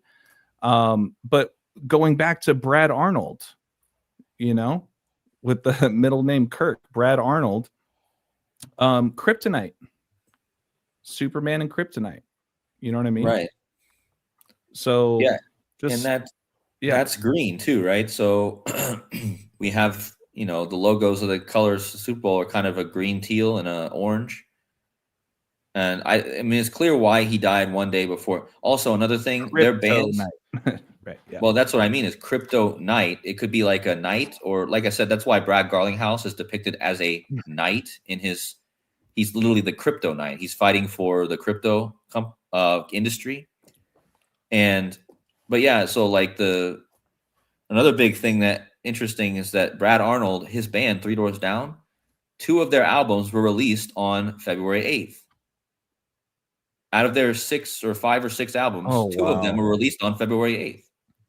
So it's so weird how many of his songs are like, when I'm gone. Like it's almost like every song is about him dying in kind of a weird way, Yeah, it's Be My Kryptonite, and a lot of his songs are a reflection on life, like in general. So it's very, and I love their songs. I've always loved their songs. That they just always had it hit me in the right place, and just him in general. He always seemed like a good guy. I'm not saying anything bad or against him, but I'm not.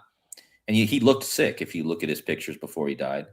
And in fact, I mentioned, I could bring up a post. I talked about this with Derek in October, that Brad Arnold was probably going to pass away, because I had found out he had cancer. He announced his cancer on Pope Leo's conclave. And Charlie Kirk had already died at that point, and I noticed his middle name was Kirk. I never looked more into it, really, though. I probably could have honed in on something if I would have really tried. But I did also, I did mention this to Derek months ago about he would die soon. And when it happened, I know I found out on the live stream that I was doing. Three Doors Down, kind of like, just simply put, it kind of, I immediately started thinking about that Donald Trump Serta commercial when he was standing next to the 9 and 11 pillars with the sheep. Yeah. I'm going to have to go back and look, like, how many doors were there in the hallway, but I just think like 3 doors down. Like, I mean, with all the Patriot symbolism, keep thinking, like, there could be something about that too. I keep thinking, like, you know what I mean? Like, people, you can think of this in different ways. Like, you live 3 doors down from somebody, or you could think 3 doors down as in we've gotten through the 3 doors. We've moved through the 3 doors. You know what I mean? Like, and Rambo has been talking a lot about the whole all-seeing eye on the door during the whole Minnesota ice raid. You know? The door was a very big part of that whole decode that he did too. So all 3 members, original members of this band, all 3 members are now out of the band. So he was the 3rd and final member of the 3 original members to be out of the band, essentially.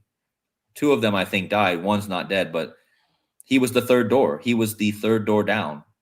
You know what I mean? Because they started with these 3 original members, which is why they named the band 3 Doors Down anyways, because they had 3 members at the time. But now all 3 are down. They're out, right? And when Christopher Reeve crashed on his horse, it was at the 3rd gate. The horse stopped at the 3rd gate and didn't continue. And that's why he crashed and got hurt. And when Christopher Reeve got hurt, not only did his horse stop at the 3rd gate, he injured his 1st and 2nd, his C1 and C2, but that's what they say. They say he injured his C1 and C2, but not his C3. So it's almost like that crash stopped at the 3rd door or the 3rd gate and didn't, get through there. But almost like the death of this guy now is kind of like saying, okay, now we're through the 3rd gate. You know what I mean? This is Christopher Reeve. He didn't get through the 3rd gate, but now we've reached that 3rd door is down. It's fallen. Or we've walked through that 3rd door. I don't know if you guys get what I mean. It's a bit interesting. It's just something I'm theorizing, because I think that has to be something, especially with Christopher Reeve and the story of the 3rd jump that the horse was trying to go over. But yeah, that's just another connection with, and of course we know how big the number 3 is in general. The Trinity, and I had brought this up earlier, but this is something to remember going forward. Kirk Allen, he was the one of the original Supermans that was part of the Superman curse. That's crazy, dude. And again, if you look at wow, if you look at Brad Allen's age, or Brad Arnold's age on his death, I knew this had to mean something. When I saw this, I was like, what? He died this happens a lot, guys. They'll die on exactly a number, like you guys know what I mean? Like a 1730, like, so you're getting a 173 here. Like I've seen this so many times with deaths. They'll die on a perfect alignment like this.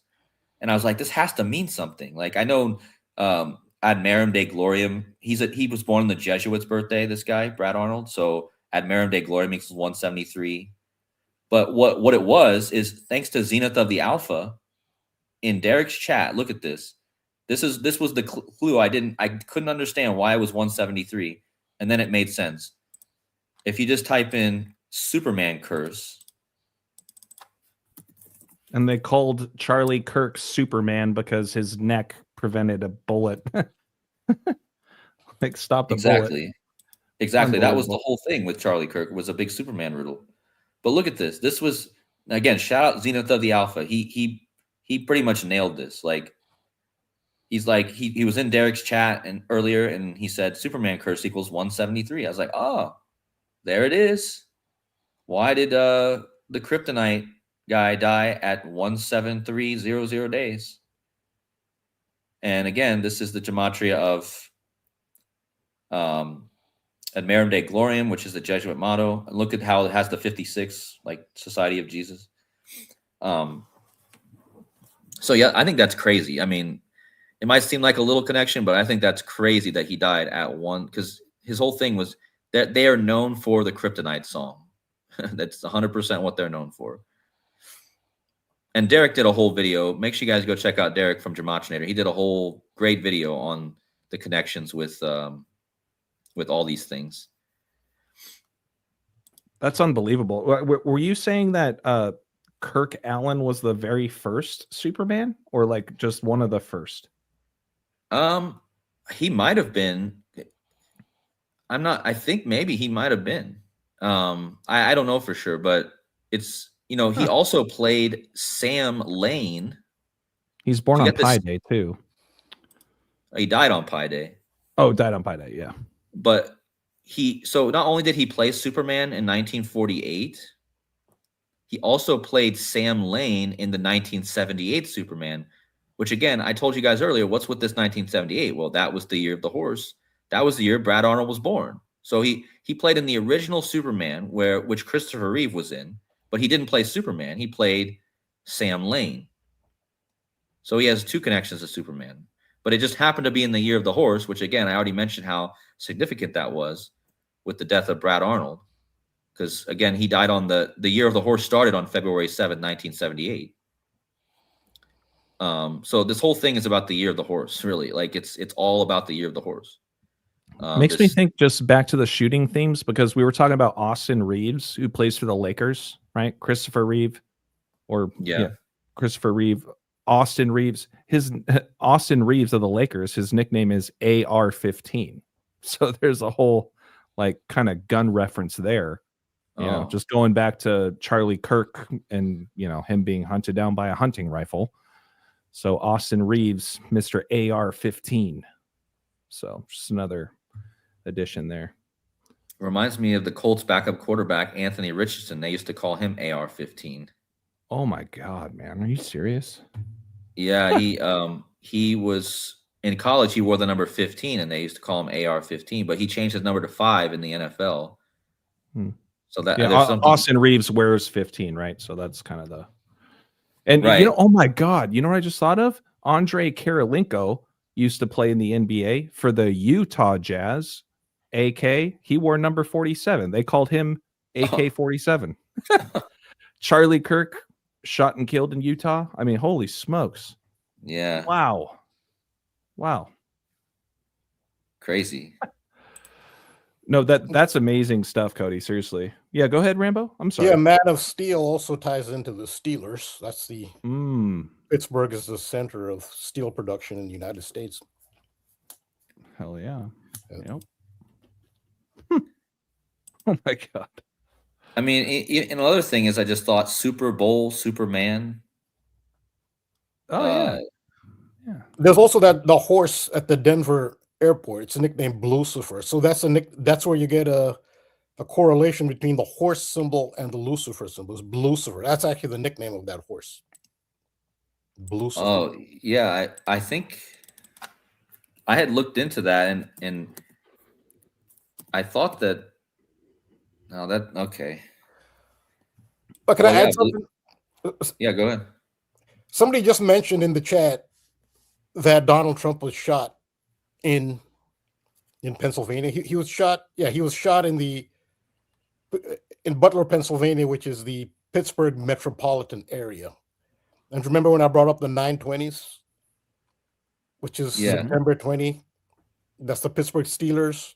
First game was on September 20. That's the anniversary when Kevon Markwood, who fell out of the stands at PNC Park, at home with the Pittsburgh Pirates. And again, the Pittsburgh Steelers were the Pittsburgh Pirates when they made their first ever, when they played their first ever game on 9/20. And Kavon Markwood threw out the first pitch on 9/20, 92 years after the Steelers' first game. September 20th, that same day, is the birthday of Matthew Crooks, who is accused of shooting Donald Trump in the Pittsburgh metropolitan area. Huh. That's Matthew Crooks' birthday, 9/20, as well. And he's from the Pittsburgh metropolitan area. Just since somebody brought up that shooting ties right into it in Butler. And there's a player named Butler who caught the interception in the end zone that clinched Super Bowl 49 for the New England Patriots over the Seahawks, the first time they played each other. Super Bowl 49. It was Butler who made that interception to clinch the game, very famously. Ties into Is Aaron Rodgers coming back next year for the Steelers? From what I've heard, that he is. Oh. Another What I've AR. heard. I mean, don't take my word for it, but that's what I've in my decoding. You run across stuff. Not that I'm really like into the NFL like that. I did see some articles seem to imply that he was coming back. It'd be interesting, with the Steelers, connection, and I mean, a Super Bowl matchup that would be really interesting would be the Steelers and the Packers. You'd get that love theme in there. It'd be pretty emotional, wouldn't it? For an emotional Super Bowl with the Steelers and the Aaron Rodgers playing his former team, in California, not in San Francisco where he's from, but in California, his home state. Yep. On Valentine's Day against Love. Two very famous teams, of course, in the NFL would be a pretty big Super Bowl, Packers and Steelers, I feel like. I'm not saying that's what's going to happen, but I'm just saying that'd be an interesting option. Yep. I mean, that would be a perfect right off into the sunset kind of game for Aaron Rodgers. Exactly. Like for him to take down the younger player, just like with Peyton Manning, just up the road from where Aaron's from. And just so people know, the Super Bowl next year will not be in the year of the horse. So both Super Bowls did not fall actually in the year of the horse. It'll be in the year of the goat. Yeah, I was going to ask, what year would that be? But the goat is also the ram, which I found out today. And the other team across the aisle in LA. So the Chinese actually give it the goat, but it can also be called the year of the ram. And it's in the Ram Stadium. So think about that already. I mean, it's in the Ram Stadium in the year of the ram or the goat. The Rams, last time there was a Super Bowl in the Ram Stadium, they made it there and won it against the Bengals, of course. So that's just something to think about that I saw today as well. That kind of seems interesting. But yeah, I got more Lucifer stuff. If that's not too scary. Yeah. Yeah, bring it on. So let's go into some of the definitions of Lucifer. We're talking about the fall. The name Lucifer is debatable, and it means many different things. It means a light bearer, light carrier, which is a light carrier. It's not normally what you'd think of when you're referring to an evil entity. There's actually John Milton plays a really big part in Lucifer being the moniker for Satan or the devil. That actually had more to do with John Milton and Dante, the Italian writer Dante as well. He did Inferno, and the term Lucifer is Latin. It's Lucifer. It's carrying the light. But the Old Testament wasn't written in Latin. So what did they say originally? It's Isaiah 14:12. They use the term, this is in Hebrew, Hallel, Heyel, Hallel. And Hallel, which they translate Hallel to Lucifer. Hallel means shining one or brilliant. Hallel ben Shahar means shining one, son of the dawn. That's actually closer to what So what are they referring to? Son of the dawn. Again, it's the sun. It sounds like they're referring to the sun. What's the son of the dawn? And sun is S-O-N. It's masculine. So yeah, it's so the dawn is a big part of it. So Venus is associated with the dawn. It's the morning star, but so is the sun is the morning star as well. And what is the name of the duck? That was a mascot for the New England Patriots. It was named Don. That's a Lucifer reference. Who is Don the duck? Pet duck goes viral after attending Patriots game. So that Don there is a Lucifer. That's the morning star. And there's the mascot. Lucky Duck, meet Don, the unofficial mascot. So I also talk about the Friars. So this is the Providence College Friars.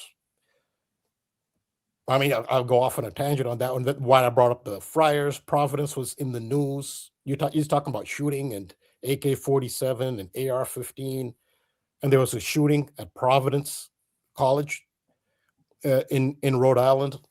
And I talked about their hockey team because the goaltender, is that the term they use in hockey for Providence College, is Jack Parsons.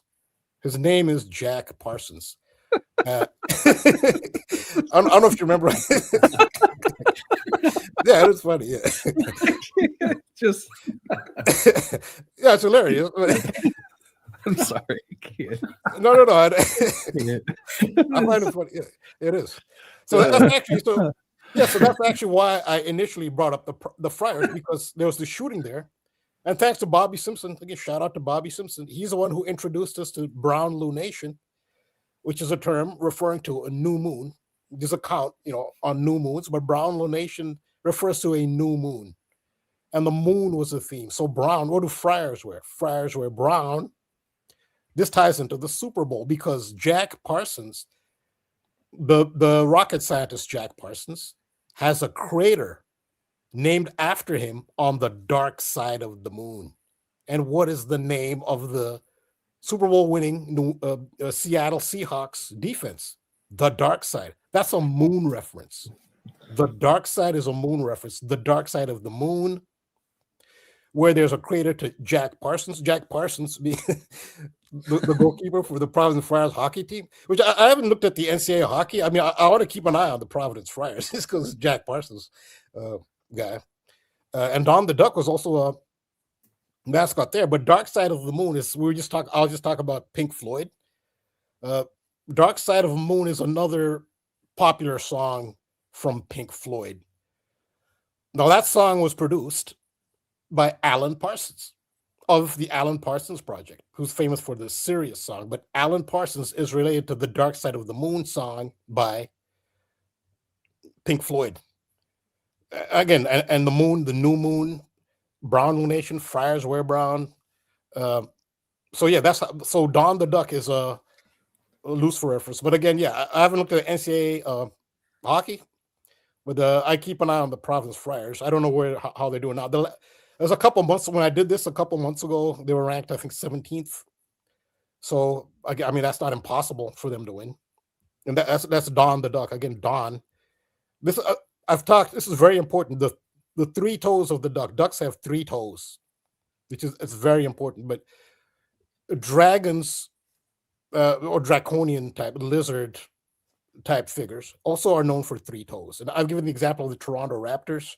I shared that with you, AJ, on Instagram. Oh no, it's on Discord about the three toes. When you showed the picture of Drake, the Draco May, with Stephen Curry, remember that? Yeah, and his little hands had the three fingers. Yeah, these little hands, the little fingers. Yeah, and it had the three fingers, and that's Drake. That's the Draco, and he was with Stephen Curry. I don't know, where was Stephen Curry at that time? Was he in the NBA yet, or still in college? Or I'm pretty sure he was like, a year or two into the league. I mean, maybe he was at Davidson, but I'm pretty sure he was with the Warriors. Yeah, so this duck is actually a male. This actually is a Drake, even though the Drake has a female name, because the caretaker of Drake, who actually owns Don. Now, I don't blame him. You can't tell if the duck is male or female. So he thought the duck was female for whatever reason and named the duck Dawn. But when he took it to the vet, they said, no, that's a female. I mean, sorry, that's a male. But he said he'd already given it a male name. Now, most people would change the name. That's how you know this is all ritual. Change the name. Once you know you could call it, all he would have had to do once he found out it was a male is change Dawn from DAWN to DON. That would have been the simplest thing to do. But he kept a female name, but it was a drake, even when he was told that it was a drake, a male duck. And this is it's symbolism. Not just a random person who picks up a duck ends up at the New England Patriots with their duck as a mascot. That doesn't happen to just anybody. You have to be, affiliated with, certain institutions. This is the picture. I got a screenshot from you that you shared with me on Discord of Stephen Curry and Drake May. Talk about the little fingers. Yeah. No, I never would have seen that. That there were other things. Like, isn't it so weird? Like every single year, it seems like over the last 3 or 4 years, they always show like these players who end up in the big game or winning the championship, them as kids, and yeah, I think I just forwarded that to you, Rambo. I was like, here we go again. And then, yeah, you were like, oh yeah, look at his little fingers. Look at his little 3 toes. Yeah, that's a drake. That's because that's the 3 toes of the duck foot. And this was a drake. Dawn, but it's crazy, drake, which is a Lucifer reference. That's why if you call it Dawn, Lucifer is the morning star or the son of the morning star. Lucifer is associated with the dawn. So this is a Lucifer reference. That's why he didn't change the name. If you change it to DON, that makes no sense in the context of Lucifer. The Lucifer thread, or whatever you want to call it, theme, thread, esoteric, is the reason they kept the name Dawn. And I don't think he came up with that name for the duck either. I doubt it. Well, and just really quick, of course, they're showing this with Steph Curry, who has played his entire career in San Francisco. Drake May getting his ass kicked in San Francisco. And, and the other thing too, before we wrap this up, and I'm not trying to close it out right now, but all the stuff that you pointed out with that commercial with the little kid and all the stuff that I pointed out, but you were, talking about who was it that was walking in shambles with the Warriors jersey? And, I don't know. I don't want to get you too off of your presentation, but we definitely need to touch on that. Yeah, because I'm going to do a decode on that because, she's probably not watching this. I don't think she watches the show, but Alexandra, you're familiar with her. She's the one who told me as soon as she saw it. She sent me a picture of it, and I immediately started decoding that. I have decodes to put up and stuff. When I saw that, I said, I have to decode this. And boy, did it blow up. It even references the moon. What? Which the whole moon landing, the commercial, right? The kid's like, oh yeah, right, yeah. Man on the moon, all that crap. Yeah, but since you're mentioning that, I can actually segue into that somewhat from here. Okay, I'm sorry, I didn't want to take you off of anything else. Oh yeah, but I have a decode coming up, and we can talk about it next week. Drake and the 3 toes, this is the dragon foot, and I gave the Raptors, Toronto Raptors. There's a Toronto Raptors. That's a dragon, a raptor. It's a draconian symbol, and one of their logos is the 3 toes. The 3 toes also is a dragon reference, as well as a drake duck. So Drake is Draco, which has to do with astrology. There's the constellation of Draco, which is right next to Cygnus, the swan, and the swan is part of the same family as the duck. The swan also has the three toes, like little Drake May here. And so this is how it ties into what you were talking about her name is Hollins, Mac Hollins. He's a wide receiver for the New England Patriots. So Drake May, the adult grown-up Drake May, throws to Mac Hollins, and Mac Hollins showed up. In fact, I actually have a video of it. Since we'll segue, I don't mind segueing it. I do have this as part of my video, just at the end, just to show people. Since we're talking about it, I'll talk more about it. I'll do decode on it. It should be, let me see. Here. familiarize. Patriots receiver Mac Hollins had all the Super Bowl 2026 headlines, arriving at Levi's Stadium in a prison jumpsuit with restraints and mask, range 13 stamped, nodding to ADX Florence's Supermax mystique. Yeah, so that's a quick idea about what we're talking about as far as the New England Patriots wide receiver Mac Hollins, isn't it? Again, showing up at the Super Bowl in a prison outfit in shackles. But so one thing he's holding a football jersey while he's in shackles in the Hannibal Lecter mask. He's holding a football jersey. That jersey says Warriors. So remember, I shared that with you, AJ. Yep. That jersey is his head coach, Mike Vrabel's high school jersey. They were known as the Warriors. Now, so this is a big thing. So we're talking about movies got to decode. Well, this is what we've got to decode, AJ. If you're interested, whoever wants to decode it, is this movie here. It's from 1979. It was released in 1979. It's called The Warriors. Why this is so significant? It's plenty we want to decode, but this one is significant. I did watch it. Is because the New England Patriots, Mike Vrabel specifically, whose high school team was named the Warriors, used this movie to motivate the New England Patriots this season. So the whole New England Patriots watched this movie this year. So that's why it's a movie to watch. And it's called The Warriors, which is Mike Vrabel's high school team name. It's a Jesuit high school in Ohio, somewhere in Ohio. It's actually called as Jesuit. Is on the title of the high school. But the name of the high school is The Warriors. And this movie is The Warriors. So they wait till the Super Bowl in 2026, Super Bowl 60, to, I guess, make a really big. And so also Mac Hollins, he also wore the jersey. So he came in the prison, shackles to the game, holding the jersey in front of him. But then during warm-ups, he wore the jersey, which when I do my decode, I'll show that. But this is the movie. The New England Patriots watch this movie, but there's esoteric symbolism here.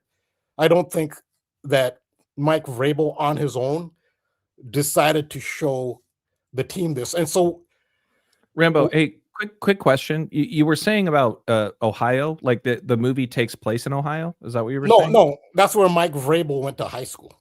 Oh, okay. The only reason that caught that raised my ears is because let's not forget about LeBron James winning Cleveland their only championship in San Francisco against the Warriors, and he came out wearing that Ultimate Warrior shirt.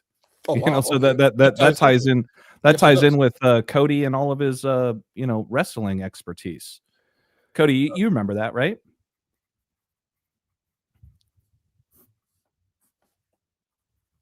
If you're talking, you're on mute, brother.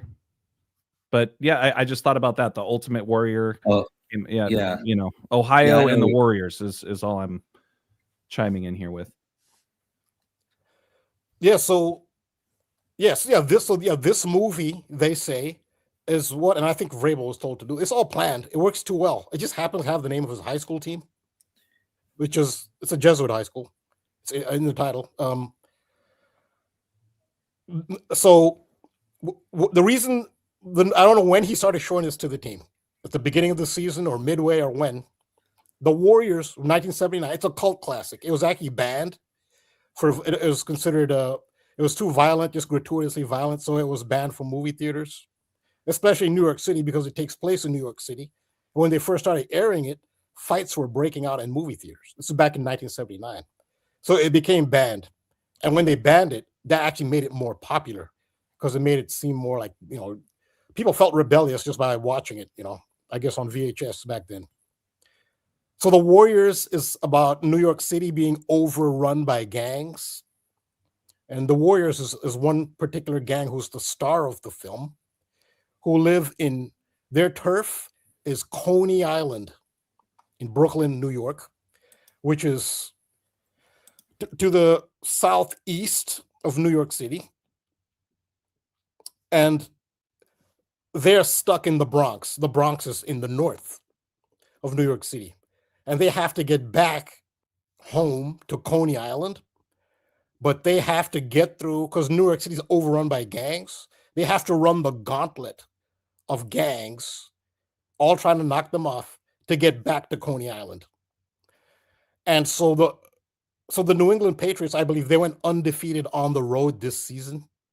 They were the road warriors.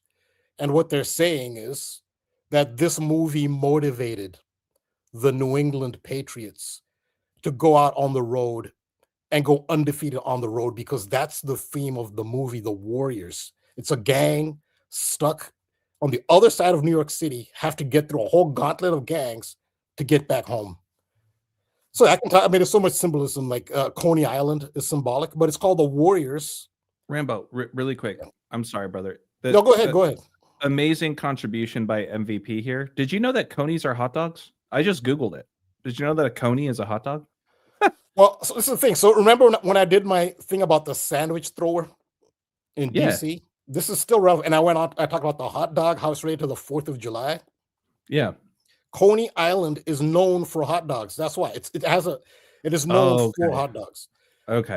Every 4th of July, and who's the hot dog? Sirius is the hot dog. On the 4th of July, it was intentionally chosen as Independence Day between the British forces, Britain and United States, and who's really in charge? It's the secret society who are really in charge, who tell them what to do, who tell them the significance of Sirius. And on July 4th, why is that significant to the star Sirius? Because on July 4th, you have a Sun-Sirius conjunction. It means you have Earth, the Sun, and Sirius in a straight line. It's called a Sun-Sirius conjunction, in a perfectly straight line. I mean, now it's like July 5th, but still, they chose that date specifically because of the alignment with Sirius, July 4th. And Sirius is the dog star. Every July 4th on Coney Island in Brooklyn, you have the hot dog eating contest. Because Coney Island is already known for hot dogs. You have the hot dog eating contest every 4th of July on Coney Island. And the hot dog, which I'll be talking about, the whole reason I got started, I would never even have made my prediction of who will score the touchdown or the 42 points had it not been for Ricky Stahl showing me the Bill Gates, because Bill Gates had 38 in the Elizabethan, the Rosicrucian ciphers. Well, Bill Gates is 38 and 83. And again, had it not been for Ricky, I didn't know about the Bill Gates thing at Times Square. That's how I got onto all of this. So I thanks to her and thanks to all the contributors, great commenters, which helped connect us. I never would have gotten onto any of this had it not been for Ricky showing Bill Gates eating the hot dog. That's a direct line to Coney Island, where you have the hot dog eating contest every 4th of July. 4th of July related to Sirius. And so Coney Island here is home. It's home for the stars of the show. It's ironic that a team from Boston in sports is like a bitter rival of New York City. So it's ironic that a Boston team would use a New York romantic epic, and it's an allegory to motivate them. That's ironic. But this is the movie they say that motivated Drake May and the Patriots. And this goes back to the picture of Drake May and Stephen Curry, because who does Stephen Curry play for? The Warriors. He played for the Golden State Warriors. So and his daddy was best known for playing for the Raptors, right? Oh, really? Oh, okay. And the Warriors lost to who? The Raptors in 2019 with Kawhi Leonard and all that. So yeah, those are great connections. And there's your Raptor symbol over there. So he would grow up to be motivated by the movie The Warriors. After being with the Warrior, being pictured with the Warrior, he'd grow up to be motivated by the movie The Warriors, supposedly, would lead them to the Super Bowl, because they were road warriors. They went undefeated on the road this season. So, and so I got that from Mac Hollins, is his name, when he showed up at the stadium holding the Warriors jersey. That's Mike Vrabel's high school team.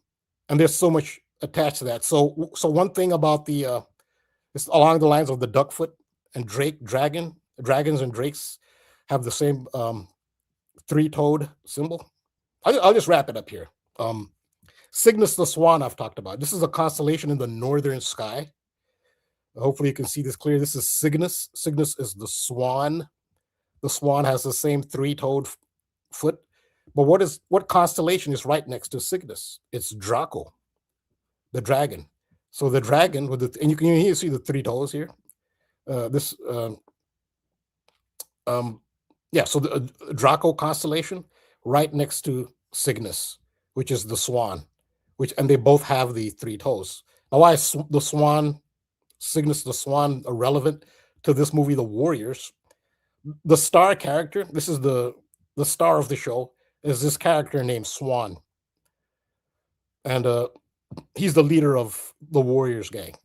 The Warriors are led by Swan, and that's a reference to this. There's so much esoteric symbolism. It looks on the surface to be a gratuitously violent movie, but Ronald Reagan came out and he really gave it the biggest seal of approval, which kind of re-cemented it as a cult classic. When Ronald Reagan said, no, there's a lot more symbolism to this movie, and he feels it's a great movie if you understand them. You can see past just, it's not gratuitous violence. Ronald Reagan pretty much acknowledged and told people there's a lot more, there's a deeper allegorical story to this movie. It's the one that is said to have motivated the New England Patriots in 2025, 26. Rambo. Yep. I had to throw this into the chat. Just the letter W, Warriors. Isn't that a three-toed web foot? Isn't the W itself the three-toed web? Like that is, yes, that is absolutely a great observation, because, and I don't know if it's in this screenshot. You can't see it in the screenshot, but since you brought that up, I think so lower, maybe on the lower end of this. So I need to get a screenshot of a wider view. Oh, here it is. Oh, here it is, right here. I don't know if you can see this. This is the constellation called Cassiopeia. I don't know if you can see it. Can you see it here? Yeah. Yeah. What is it? What is it shaped like? A W. Cassiopeia is a W.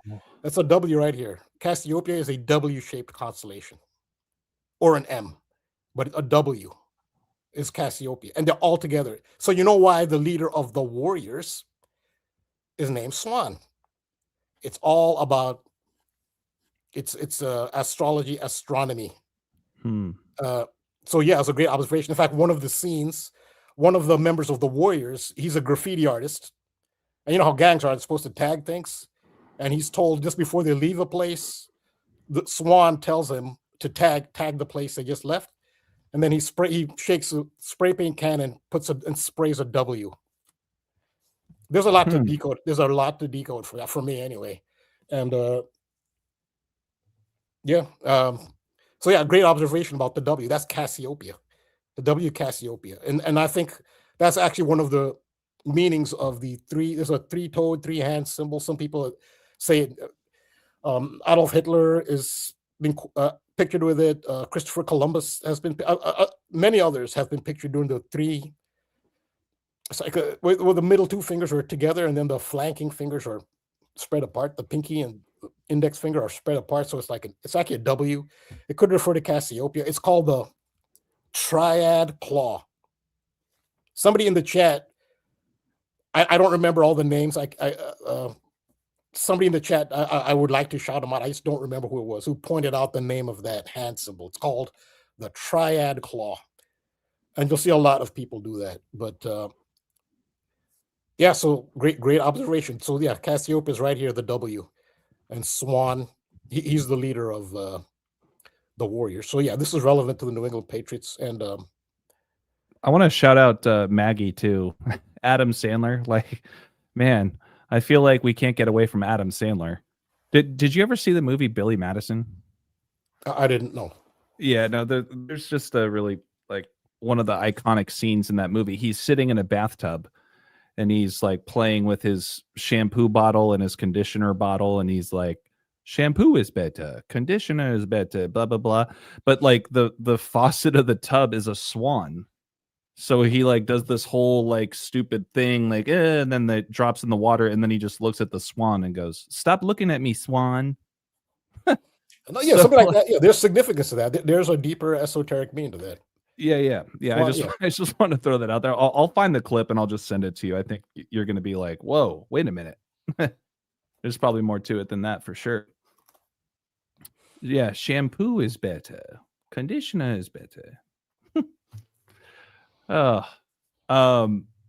yeah, no, great stuff, Rambo. Was there anything else with this presentation that you wanted to add into it?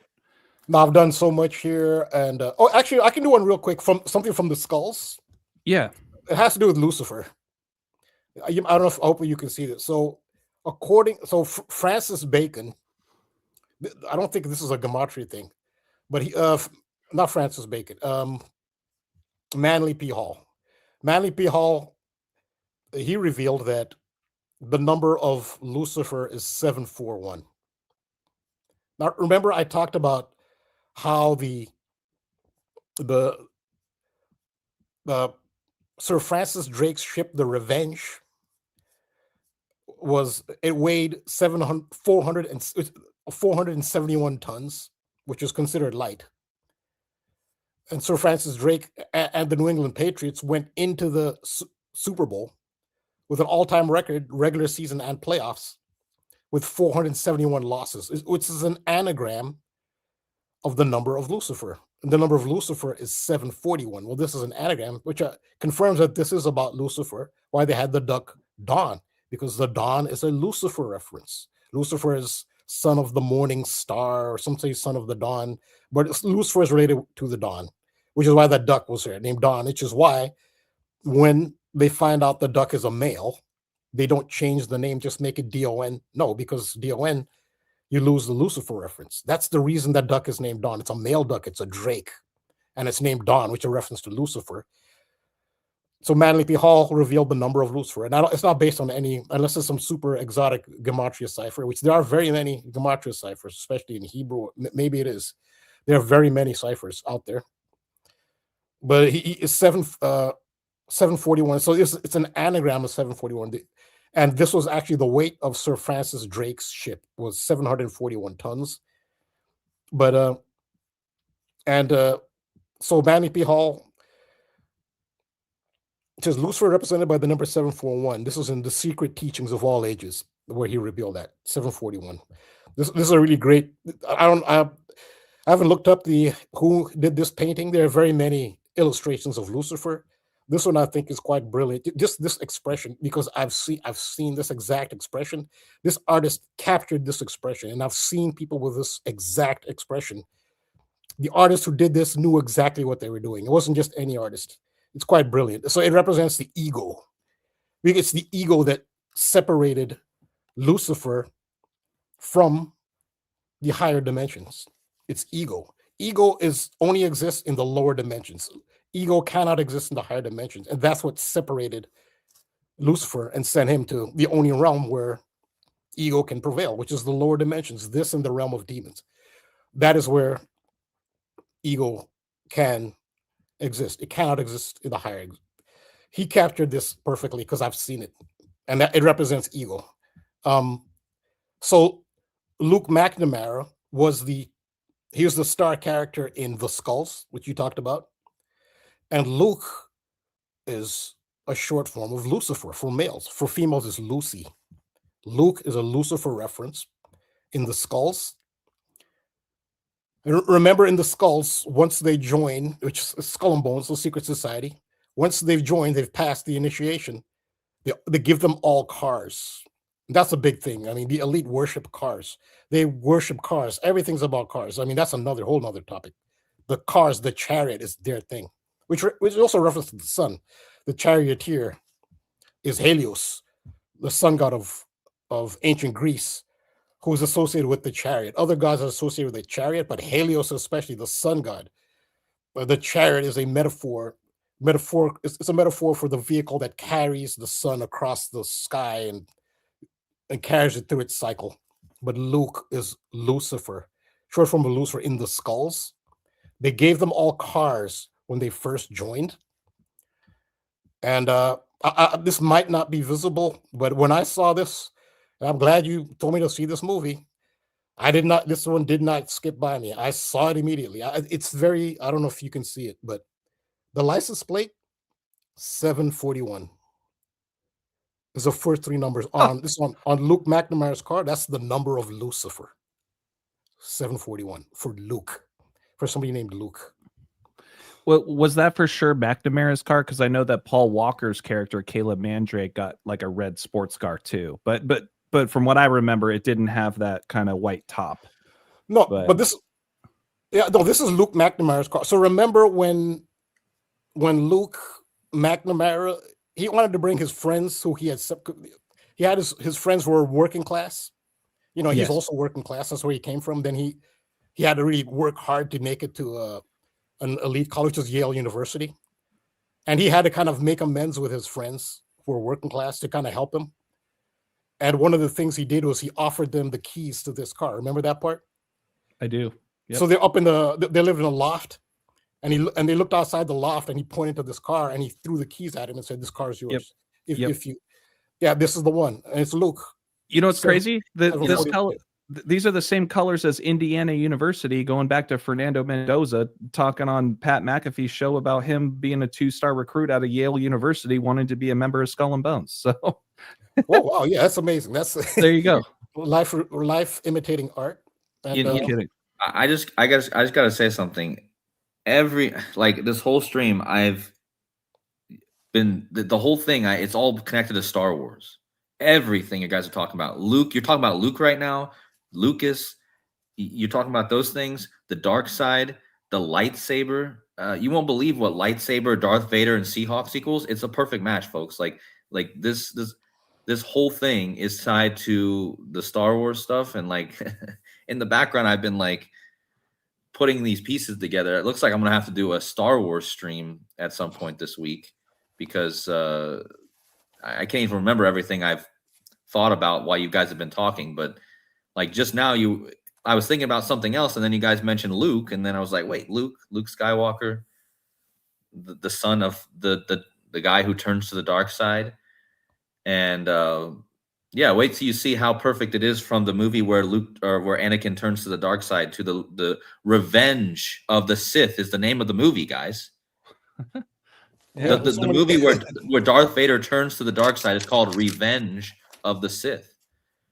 And if you measure using this new calculator that I've been given, if you measure, you find that it's perfectly aligned because the gematria of the dark side equals perfectly to the amount of days between the movie and the amount of duration between the movie and the revenge from the dark side. The Seahawks winning is what I mean. So Can you But show yeah, that really just- quick, Cody? The connections with Darth Vader and Star Wars. well, and- first of all, look at how Seahawks equals A New Hope. The number 87 is so big here. Seahawks 87. The first Star Wars movie is called A New Hope. 87. It also equals Seahawks also equals 129, like A New Hope. But look, Revenge of the Sith. If you type the Revenge of the Sith, it equals 87. Revenge of the Sith 87. Mark Richard Hamill. He plays Luke Skywalker. Well, he equals 87, but Sam Richard Darnold got the same middle name as Sam Darnold. Hold on a second. The big one is this. This is the big one. Look at the gematria of lightsaber. Darth Vader, Lumen Field. I mean, this is clearly one of the big riddles that a lot of people missed, or not necessarily we missed, but just didn't talk about. Like, I mean, what's the odds, guys? First of all, what's the odds that lightsaber is a 4 out of 4 cipher match to Darth Vader? I mean, that's that's up there with like witch and broom equaling each other. But actually, that's kind of funny. A witch, her tool is a broom, and Darth Vader's tool is a lightsaber, and they both equal in all ciphers. They equal each other. But look at Lumen Field, where the dark side plays, equals Darth Vader and lightsaber. And the big number here is 169, because all these things equal 169. Lumen Field, Darth Vader, Seahawks, Seattle Seahawks, lightsaber. These other things could connect to that. Look, Star Wars equals 61, like year of the goat. So we're coming up on Super Bowl 61 in the year of the goat, which equals 61, and Star Wars equals 61. Oh man. So it seems like next year is going to be also Star Wars theme. But that's just gematria. And another thing I was connecting earlier this week was the connection between the Trump family and all these Anns. You know, you see how lower Queen Anne equals 169? Well, the Space Needle is located in lower Queen Anne.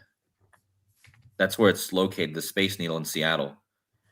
Think about it, space, Star Wars, space. So the Space Needle in Seattle. But this Anne thing is also interesting because we're talking about Anakin. Anakin is the guy who turns to the dark side. And I did a decode about how let me just pull it up real fast. There's also the Mars thing too, Cody. The Mariners. Yeah, and Mars Inc. is located near Seattle also. I talked about that in my decode. But hold on a second. So there was this whole thing this week with this mother disappearing. And my whole thing this week was about the mother of Trump, Mother Mary. Now, the mother of Mary in the Bible is Anne. And Anne just disappeared. Nancy, this woman who's been abducted, Nancy is a form of Anne. So this Anne keeps coming up. And once I found out that Seattle Space Needle was located in Queen Anne, lower Queen Anne, I was like, oh my gosh. But yeah, and just to verify that this Mother Mary thing is clearly going on right now, Anne Hathaway is playing Mother Mary in the movie Mother Mary this year. And this all started as Trump turned 985 moons. And all this stuff connects to the moon, the dark side of the moon, as Rambo mentioned. But as Trump just turned 985 lunar phases, which is the gematria of Jesus, this is when this woman was abducted. And again, her name means Nancy, means Anne, but Trump's mom's name was Mary Ann.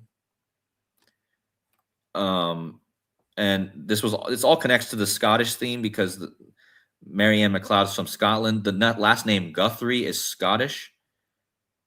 Guthrie equals 88, like Trump, like Scotland. And this was the big one.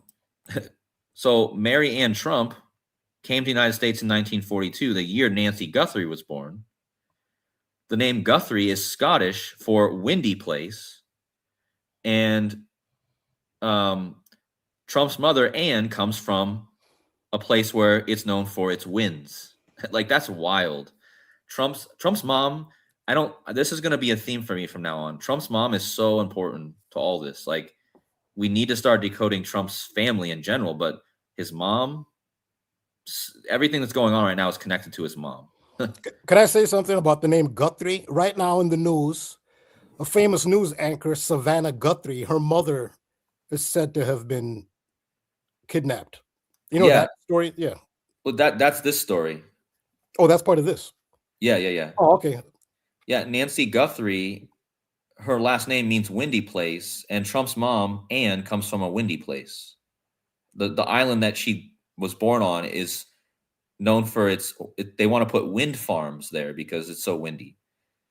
And again, Nancy is a form of Anne, which is, again, the middle name of Trump's mother.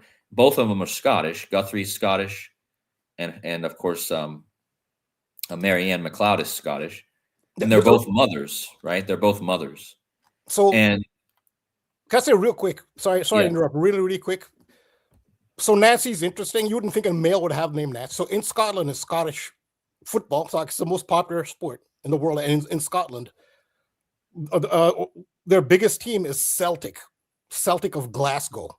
They just had a controversial head manager hiring. His name was Nancy. Now, the reason it's controversial is because he came from the American MLS. And to go from the MLS to the Scottish Premier League is a big step. And the fans, it looked like a disaster from day one. Hire a manager for Scotland, the most decorated team in the history of Scotland. You have to hire someone with credentials. Instead, they got this obscure guy from the MLS. The only thing he ever won is in the MLS American Soccer League, and his name was Nancy. And his reign was a disaster. He was gone pretty quickly, but his name was Nancy, and so he ties into. You can just look up Nancy Scott Celtic manager if you want to get some idea, but that's how it ties into Scotland. The name Nancy and in soccer, football. Let me look. Hold on. Nancy, Scotland. Now put Celtic manager. Just put that. Yeah, just put that. Wilfred Nancy. Huh. Oh, okay. This guy's born in 1977. This is a theme. Star Wars came out in 1977. Elvis died in Elvis, I already mentioned how the Super Bowl is all connected to Elvis, and that never ended. But yeah, Star Wars came out in 1977. So this guy even has that 1977 birth year. Yeah, Wilfred Nancy. So he had managed the Columbus Crew of the Major League Soccer, which Ohio. Yeah, so if you're a fan of Celtic Football Club, like this is the biggest club. They're two big clubs, Celtic and Rangers. It's like a Catholic Protestant team, very big. When you're a fan of Celtic, it is a head scratcher. Like this is Celtic Football Club. You hire people with credentials. You hire not somebody from the MLS. Like all due respect to the MLS, it's not. It's just not at the caliber of us. So I think he was hired for some kind of ritual reason. I mean, they knew he wasn't going to last, most likely. What? I was just talking about 173. Celtic Football Club 173. Celtic, they pronounce it Celtic. It's also got that 106, just like how we just concluded the 106 NFL season. Yeah, this Scottish theme is, I mean, me personally, I should cover it more because of my Scottish connection. And I think I'm going to have to start covering it more. I mean, looking more into the Scottish clans. I don't see anyone doing that. No one's decoding the Scottish clans, like how this might tie in. And they're all kind of, because the interesting thing about it, remember when we found out about the Home Alone thing, the clan McAllister was associated with Clan Donald. And then Clan Donald was also associated with Clan McLeod. And then you have Donald Trump, whose mother's name is McLeod. So there's clearly and my clan, the Robertson clan, again, the captain of Scotland Football Club is Robertson. And this is going to be something I guess I'm going to have to cover later in the year once we get closer to the. But yeah, I just. Can I say more about Andy Robertson? Yeah. So we were just talking about 26 and the album by J. Cole that was released on 2/6 and 26, and one of the songs is titled 2/6. Well, Andy Robertson, the captain of Scotland, he also plays for Liverpool Football Club, so he wears number 26. So Andy Robertson wears jersey number 26. But you look at the bottom, see his jersey number. They have it right at the bottom there. Oh yeah. 26. So, but he has a teammate plays for Liverpool. He's from Argentina, named McAllister. He has a teammate named McAllister, who plays for Liverpool as well. Alistair Crowley. McAllister. Yeah. Yeah, this does go back to the again, we've talked about the places where the MC is Ireland, Scotland. That's where you get all the MCs at. And of course, all these names have the MC connection. You just had McDonald win. You just had all these MCs, and most of these names have the MC in them. So that's the Moonchild, Alistair Crowley, all this stuff with the Moonchild. Jack Parsons. Yeah, that too. The goalkeeper. Watch out for Providence Friars, a goalkeeper. The dark side of the moon, the dark side in Star Wars, the lightsaber, like the sun has the light, reflects off the moon. There's the moon is a central riddle to all this, really. I guess if you boiled it down to like what the central riddle is to all of it, it seems to be the moon. or at least like the symbolism of the moon, of the eclipse, probably also. But yeah, I mean, I don't know. There's something interesting about Scotland. I'm kind of having a desire to go to my homeland and just like investigate there. I'm gonna be on the ground with my spyglass and finding these finding my clan. I could probably go to like the house of my clan, the Robertson clan, like, and get connected with people, you know. So it'd be interesting to learn more about that, because I feel obviously intimately connected with that culture and that, just in general. So, and the fact that the captain of the Scottish team right now is Robertson is still blowing my mind. But I mean, it's not that amazing considering it's amazing to me just because that just happens to be my last name. But I know there's probably a lot of Robertsons in Scotland. So, I but need it's to look certainly not into. the most popular name in Scotland. I wouldn't say it would be the most popular name. I feel like I need to do just a decode on Old MacDonald Had a Farm. We've but- talked a lot about how there's so many different animals that just keep popping up nowadays, and like farming, all that stuff. Go ahead, Rambo. I'm going to say every nursery rhyme has an esoteric meaning. Every single one. Right. Of them. E-I-E-I-O. Yeah, some probably. Like, Yeah, that probably E-I. means- yeah. Eye to EI. eye, EI, boom, right there. Like, all right, we're already on something. You know what I mean? Like, Old MacDonald Had a Farm, Christian McCaffrey, and all the stuff that you've done, Rambo, over the years with the Mac and the burger.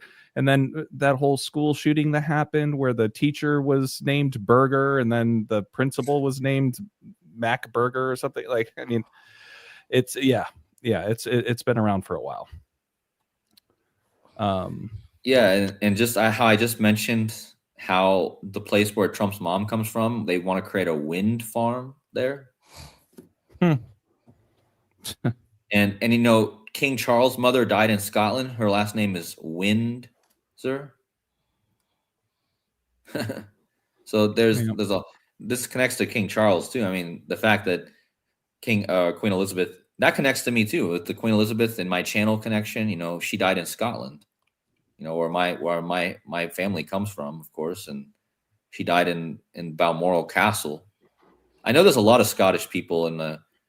I know that there was a guy back before in my chat. He was always saying he was a Robertson, and he knew a bit more about the Robertson clan. I don't know if he still watches the channel, but if you're out there, hit me up. I don't know. I'd like to visit Scotland. I was there for a layover once, and then. Not that it's a very fun place to be a lot of times, I think, for people because it's always cloudy and rainy, but just the vibe of it, I want to experience for sure. Well, but you know, with this, too is Scotland is home of the show The Traitors, and I've told you guys about that show. yeah, Had Michael Jordan's son in there, but it looks beautiful. But to your point, maybe the weather isn't typically that nice. yeah, that's the downside to it. But I think it's I think the weather. I mean, the air is probably fresh. I watched this. Yeah, the Highlander. Dr. Savage is talking about the Highlander. There's something with that as well, because you know the fact that this woman right now is still missing. Also, right after the mother from this whole thing's connected to Home Alone. The mother from Home Alone dies. You know, she's missing now. She's gone, and then the mother gets captured. And she was home alone, this mother, right? She lives alone at home. This Nancy Guthrie. And again, the middle name, this Anne is just following, you know, the middle name of Catherine O'Hara was Anne. This was the clue. And then again, the daughters of this girl is not only Savannah, and Savannah has the name Anna right in it. It's not derived from the same origin, really, but it does have Anna in it. But her other daughter's named Annie. So all three women, Nancy means Anne, Savannah has Anna in it, and then the mother, and then the other sister, her name is Annie. So, and then like I said, the mother of Mary is Anne, and then Anne Hathaway is playing Mother Mary this year, and it was all connected to this eclipse code. This is the last thing I'll say, and then we'll, I guess, start wrapping it up, I guess, guys. where's the moon? So I did a decode about this, and then the next day I realized that I was missing the whole point with the mother being missing, this Nancy Guthrie. But I'll just show you how important the eclipses are, and this new tool that we have here too has really been helping me with that. But so Trump's birthday was the first eclipse in Saros 136. Okay. His birthday in the year 1360, right? So 136, Trump's birthday, and it was the first eclipse of Saros 136. So this is the eclipse this eclipse Saros 136. I think there's 71 total eclipses in this Saros, starting in 1360, going to the year, I don't even know when the last year is, the end, but so this eclipse on Trump's birthday also had an eclipse in Saros 136 on Trump's mother's death anniversary. So on the same day she died, August 7th, there was also an eclipse in the 136 Saros on that day, August 7th. Of course, not the same year, but also fell on that day. And then the Super Bowl, this might be a reason for the dark side of the moon, eclipse. February 8th was also a 136 eclipse date. And we had, last week I mentioned all the Marys. I mentioned Mary Steenburgen. I mentioned the death of the mother Mary of King James. And yeah, so February 8th, 1739 was an eclipse from 136 Saros. And this is important because in Gematria, Mother Mary, 136, Virgin Mary, 136, the Jesuits, 136. The Jesuits were founded 3 days after an eclipse from Saros 136. This is their eclipse as well, because again, they were founded on September 27th, 1540. The Saros 136 eclipse happened 3 days later. Might also be a reason why the guy with the Jesuit order's birthday died right before this. Actually, it probably is all connected to that. And but this is so important, like these eclipses and when they're falling on these dates, because they're not going to fall on every date of the year. So they're falling on all 3 dates: Trump's birthday, his mom's death date, and the Super Bowl all had that same connection. Didn't Trump's former wife fall down the stairs to her death? Yeah, Ivana Trump, yes. They said she was found at the foot of a spiral staircase. Wait, Ivana, doesn't that have the name Anna in it as well? Yeah. Doesn't it? Like, well, if it's Eve, Anna, right? Yeah. I mean, this is, all a derivative. Oh, it is the same, is it? Does it come from Anna? I think it's a female version of Ivan. English-speaking people would say Ivan. Yeah. So I don't know if there's still an Anna connection still. I just want to look because this might be. I just brought up the fall thing because of everything that Rambo's been touching on. Yeah, that's another fall. Yeah. Interesting. Ivana is actually a form of John. Wow. Interesting. I don't know, but that's these name things, again, I proved this last year with the Charles stuff. I think you could just be a name decoder. You don't even need numbers. You could just be all the events that connect on how the names derive. Like you could just decode the names. Yeah, the wordplay, right? It's that wordplay. But the name Drake, how much you get out of just the name Drake alone? You write a book just on Drake, just what's happened in this year and the movies that Drake alone. Yeah, it's just. Don't tempt me, Rambo. Don't tempt me. I might do that. I might do that. Yeah. No, but yeah, the point was, my point was just, the importance of the 136 eclipse and something that. Oh, and I forgot the most important part. The reason they selected J.D. Vance. Because guess when the next Saros 136 eclipse falls? falls on JD Vance's birthday in 2027. So this is a huge date to watch. Absolute huge date to watch. Because again, Trump, his birthday is the first eclipse in that Saros. And they chose JD Vance as the vice president. I believe one of the main reasons was because JD Vance's birthday will be on that same eclipse Saros in 2027. It will be a total solar eclipse, and it will be going over Egypt. So 2020 October or August 2nd, 2027, huge date, huge time period to watch. And I know we're far out from it, but and I could go into how XRP is coded into this, because Ripple Labs Inc. equals 136.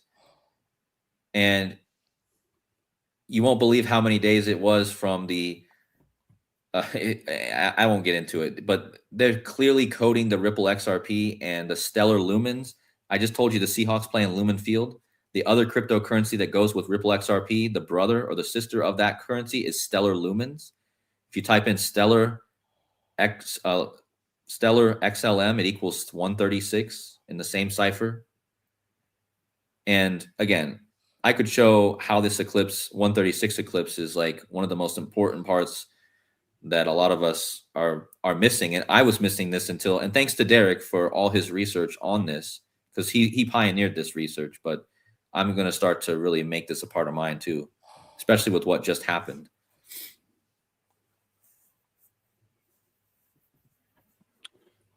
Well, yeah, Codes. I mean, I don't mean to cut you short. I mean, if there's more you want to keep presenting, please do. But, I know it's super late, I think it's super a good early. time to start wrapping it up.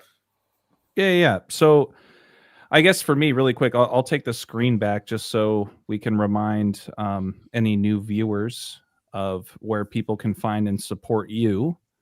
And we do have MVP who would like to jump in kind of in closing here. So we'll bring him in a second. But, before we do that, I just wanted to make sure, Kodi, that you had your moment to, kind of close things out for us and just remind people where they can find you and support you. Yeah. So again, thanks for everyone for listening to me and all of us. And thank you to Rambo and you, AJ, once again for being here. And it was a good show, and I appreciate everything that you guys share and everything that everyone in the chat shared at the same time. If you guys want to find me, again, a lot of you are watching on my channel on YouTube, Decoding with Kodi. And then, of course, as usual, the buymeacoffeelink.com/decoding with Kodi. And yeah, thanks, guys. Thanks, everyone in the chat, for the love. Appreciate you all. Yeah, we appreciate you, Codes. Feel free to hang out, but no love lost, man. I know it's late. I know it's early. Really appreciate you as always.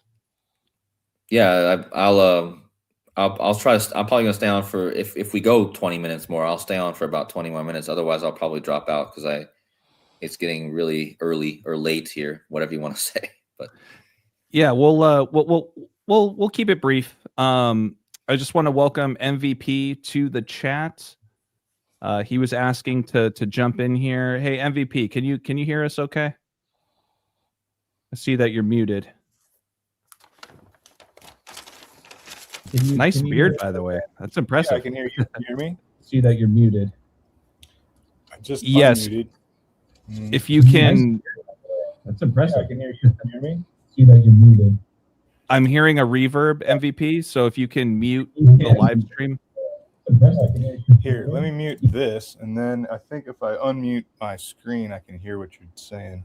It's much better. It's much better now. But Okay. Maggie says hello. Rosie says hello, MVP. Peace. Hey, everybody.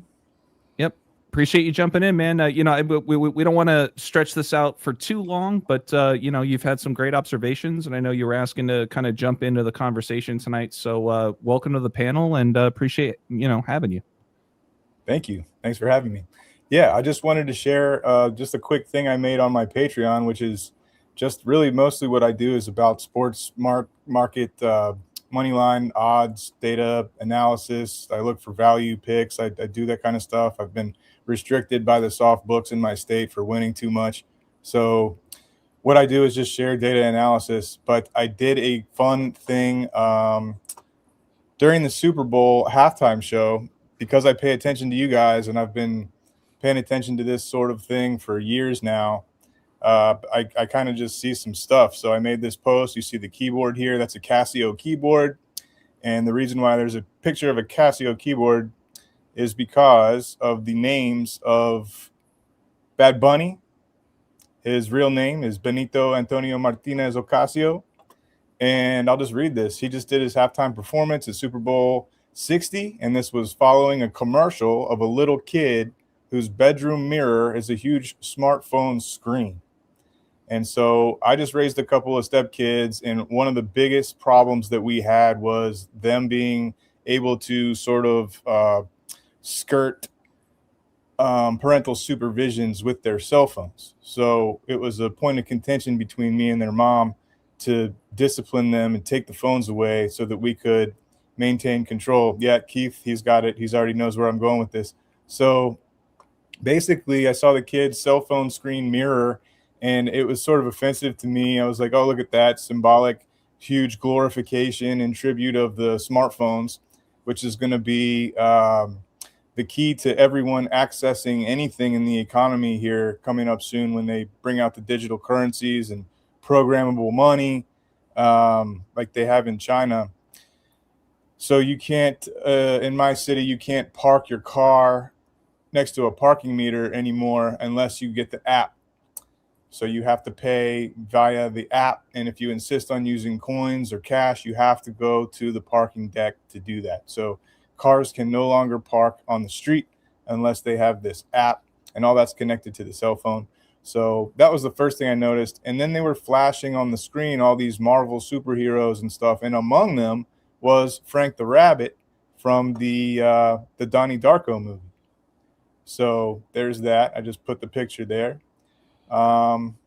And, you know, when the players score a touchdown in the football games, they'll say they took it to the house, right? So I see Bad Bunny here, and he's in the house. So I put Ocasio in the house. If you look closely, all of his clothes that he's wearing are off-white. They're like a cream color, so they're off-white. They're not white, they're off-white. And then this jersey that he has on, I could barely see it because it's white on off-white. So the contrast is not very high. And I read it. It's Ocasio, and the number is 64. Okay?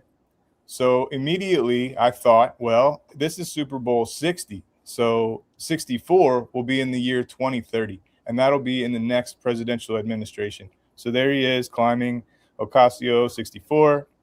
MSN News article said Bad Bunny's uncle previously played football, wore number 64 on his jersey, and the performer, whose real name is Benito Antonio Martinez Ocasio, shares the name with his uncle. The rapper also paid tribute to his late relative by carrying a football that read, "Together We Are America." He passed off the flag and shouted, "God bless America," before reciting the names of Latin American countries that many immigrants in the U.S. hail from, adding the U.S. and Canada and his motherland, Puerto Rico. So this is pertinent to ICE and immigration. And he canceled his last tour due to ICE. He didn't want his fans to be collected and deported or put in camps because they came out to his shows. So he canceled all of his shows. Then the next thing you hear is that he's in the Super Bowl as the halftime performer, which I thought was really interesting. ICE being white in color. You know, snow, ice, it's white. So I can think of another Ocasio who works in the house. And there she is. And I picked that picture. You know, I'm just being funny. That's the O face, right? Ocasio, O face. So we'll just skip that. And then there we go. Super Bowl 64, the jersey number, will be played in 2030. 2030 will be during the next presidential administration. The next election is in 2028, and this is very clear foreshadowing related to Ocasio in the White House. So there I picked her laughing with bright white teeth and wearing her white, I guess you'd call that a sport coat there. All right, so come down here. I looked on Kalshi because that's what I do. I'm a trader. I looked on Kalshi to check the price on the Alexandria Ocasio-Cortez to be the Democratic VP nominee in 2028. They had that at 11 cents per share or an 11-cent chance. That was the second most likely. I forget who was ahead of her. And the spread was a 2-cent spread. And what that means is there's not a lot of room between what the bids are and what the asks are. So if you look, you see that before I went in and placed $2 worth of bids for 10 cents, I didn't want to spend on 11 cents. I spent one share on 11 cents just to get the market makers' attention so that perhaps they would then buy the bids that I had at 10 cents. But the gap, the spread there is between 9 and 11, right? So there's your 9/11. That's been tied to a lot of this stuff for years, since 2001. And that's really all I got. And I just said, now fill my order, please. Thanks for reading, blah, blah, blah. And then later I got on and I shared a picture of this dude because my dad was like, hey, look at this guy. Like, he doesn't look very healthy. And I'm like, yeah, it looks like he's a smuggler, right? It looks like he's like hiding something in his shirt there. So I said, because I'm into the Bloodhound Gang, the band, there's a song called Mope. And this link here goes to Mope. So if you guys want to listen to that song, it's a good song. It's pretty funny. There's a part in the song where he says, he's mighty tighty whitey and he's smuggling plums. So I just thought that it was coincidentally fun that mighty tighty whitey in a part of this whole off-white with the font being white, and I'm talking about the White House. And then I've been chiming in about the synchronicity in my life, listening to you guys and all the stuff that's going on with the mustard and being from Pittsburgh and everything. Today, my friend calls me and he's like, hey, I'm in your neighborhood. I'm painting inside this house. Could you come help me paint? So I'm like, sure. So I go over there. Sure enough, he's doing all the white trim and he's got me painting eggshell white, off-white, next to the white trim. And I just think that that's just amazing. That happened today, and now I happen to be online with you guys sharing all this stuff. It's just wild. So eggshell white, like Humpty Dumpty. Yeah, there you go. So coming down here, the end of the song is Homer Simpson's sample saying "Holy Macaroni" over and over again. So of course I shared Holy Macaroni with a picture of Kraft macaroni and cheese, picture of Robert Kraft there, looking all stunned, and they had a picture of him on NBC there. He was caught yawning as he watched the Patriots get blown out in the Super Bowl. So that's it. I just wanted to share that post that I put on my Patreon. Of course, my Patreon is nothing like yours. It's not really geared around this stuff. This was a digression. It was a deviation from what I typically do, which is like just strictly how sports outcomes through the odds translate into profit and loss, just P&L on turnover. That's my whole thing. Well, we appreciate that, MVP. That was an awesome presentation. Make sure to drop the link of your Patreon in the chat. I'll pin it on the screen. So if anybody's interested to, jump on to any of your work, more than happy to, get that out there. Sure. I love it, man. That was really good. We're closing in on that 3-hour mark. So, I don't have much else to add other than the eggshell connection with Humpty Dumpty and the egg and all that kind of stuff. And you know what? I'll tell you this offline, MVP, but I had a very strange dream the other night. I reached out to Rambo about it, and it had to do with painters in a house, and it was kind of creepy, and it had to do with white and kind of this off-white thing. So we'll talk about that offline. I don't want to make it about that, but it's crazy that you were just touching on that, so it kind of resonated with me. Absolutely. I thought about your dream when he gave that story. Yeah, you saw that too. Okay, all right. Yeah. That's crazy, man. Very cool. Really cool. I just also want to point out this thing I have on my ceiling here. That's yin yang. It's 2 fish, like Pisces, and we're leaving Pisces going into Aquarius, and around the outside of that is all just water. So this thing on my ceiling is water with 2 fish, Pisces, yin yang, light and dark. Yeah. And I'm a Pisces. Amazing. So, I'm a Gemini, by the way. Further fitting. Yeah, so is Rambo. A lot of Geminis. You can't leave out Kodi. Well, yeah. Well, duh. Yeah. Okay. Yeah, well, you can't leave out Derek. You can't leave out, I would say at least 80% of the decoders in the community are Gemini. So Bo- I'm not surprised. Bobby Simpson. Yeah, Bobby Simpson. Oh wow, there's a lot of Geminis there. That's wow. There's something to it. I wonder where that is. Gematria, Gemini, There you Gematria. go. Yeah, well, what we have in common if we're part of the mutable cross. The mutable cross is Gemini, Sagittarius, Pisces, Virgo. So Cool. Well, the house I was at today, this was at Capricorn Drive or something like that. The street was called Capricorn, just so you know. And I believe that's the fishtail dude, right? yeah, the goatfish.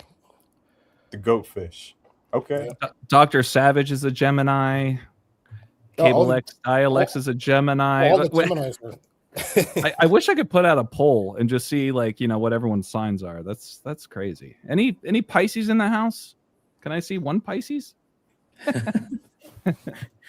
Yeah, no, that's crazy, man. Yeah, no, MVP, great job, man. Another thing too, Robert Kraft is a Gemini. He was born June 5th. Of course he is. So is Sam Darnold. Yeah, so is Sam Darnold. And hey, AJ, you're a fish out of water in a sea of Geminis. Exactly. There you go. Yep. Oh, hey, you know what? Hey, I got Mr. S in my corner. All right, he's a Pisces. Okay. All right. Yeah. Gemini, Twin Cities, Minnesota, all that stuff. But yeah, no, let's land the plane here, pun intended. Once again, great work, MVP. Rambo, Kodi, I mean, was there anything else that MVP touched on that you guys wanted to add to it? I mean, that was brilliant work, man. Great job. No, it's brilliant work, and Yeah, I appreciate him being a patron, and for I used noticing my prediction. I didn't think anyone would have noticed, but he remembered my prediction about the Oh man, I remember when you were talking about Dornock, the horse, and it just blew my mind, and I was like, "What is he going on about?" But I went and I won some money off of what you said, dude. Oh, really? Cool. Okay. Wow, thanks. Yeah, like, but I don't just listen to you guys and sleep on it. Like, I go to the book and I fucking make bank on this shit. Yeah, appreciate it. So I did encourage MVP to call in, but you can call. I mean, definitely, please call in again. If you call in earlier, you can be on longer. But I can see, I'm pretty sure the consensus among the hosts and also the audience is you do bring a lot to the table. We'd all like to hear more from you. Cool. Well, then next time, if you want to do this more often, I can actually prepare sort of a presentation, kind of like you guys do. Maybe make a bunch of Google slides or something to scroll through. Yeah, would always love to have you, MVP. It's always nice to get other people that will jump in and have a chat with us after what we share. And super stoked that you were able to capitalize on Sunday based off of some of the stuff that Rambo's been touching on. Once again, you guys, Rambo's stuff is only $5 a month. Okay, and it's all out there, but it's also on you as the observer to take in that information and make your own decisions. So. But yeah, no, I mean, so speaking of which, Rambo, if you wouldn't mind maybe just kind of saying some final thoughts, and just a reminder, this is the link for everybody to find your work. Absolutely. Thanks again for putting it all together, and thank you, MVP. Thank you, Kodi, and the audience. It was a great show. Sometimes you can tell when the show goes so well, like you don't want to stop. We've gone 3 hours. We could go on for another 3 hours, but yeah, great show, everybody. This is where I can be found, patreon.com/thetruthcodes and instagram.com/thetruthcodes. And I have a full decode. I think it's 17 minutes or so. It's under 20 minutes of the intro that I showed earlier today with the Sir Francis Drake and Drake's Bay in San Francisco, and how it ties in with the English. It's an English versus Spanish theme, and I show it's beyond just what I showed there. So it's beyond just the Super Bowl and the Spanish language Super Bowl, and then they had the English language halftime show competing with the Spanish language halftime show run by Turning Point USA. So it's an English versus Spanish theme, which is, I show how that ties into the England defeating the Spanish Armada under Sir Francis Drake and Elizabeth IV. There's a lot more connections there. It's under 20 minutes. I think if everybody will find it interesting, and that will be. I've finished that completely, and I will upload it tomorrow morning. And then you can see another thing I will be working on is what we touched on today a little bit, which is the New England Patriots player showing up at the Super Bowl in shackles and holding that jersey, Warriors, which is the jersey of his head coach when he's in high school. So those are the things I'm working on, and I still have more on the Minnesota. I haven't done that because so many things keep popping up on the ice activity in Minnesota. More on that, so that's what I'm working on. So thanks for hearing me out, and thanks for having me, and look forward to next always week. Always a serious pleasure, Rambo. Seriously, man. Amazing stuff. I mean, I'm looking forward to that because, you know, you and I talked about that commercial with the little kid, and then he talks about, I'm the beast, I'm a monster, you know, man on the moon, all that kind of stuff. And Minnesota has its own dark side of the moon connections, you know, howling at the moon, the Minnesota Timberwolves, you know, and so I'm really looking forward to seeing that next video of yours, Rambo. Once again, you guys, $5 a month. I guarantee you guys are spending more than $5 a day on something that you don't need, and Rambo's content is absolutely next level. So please, please make sure that you guys at least give him a shot.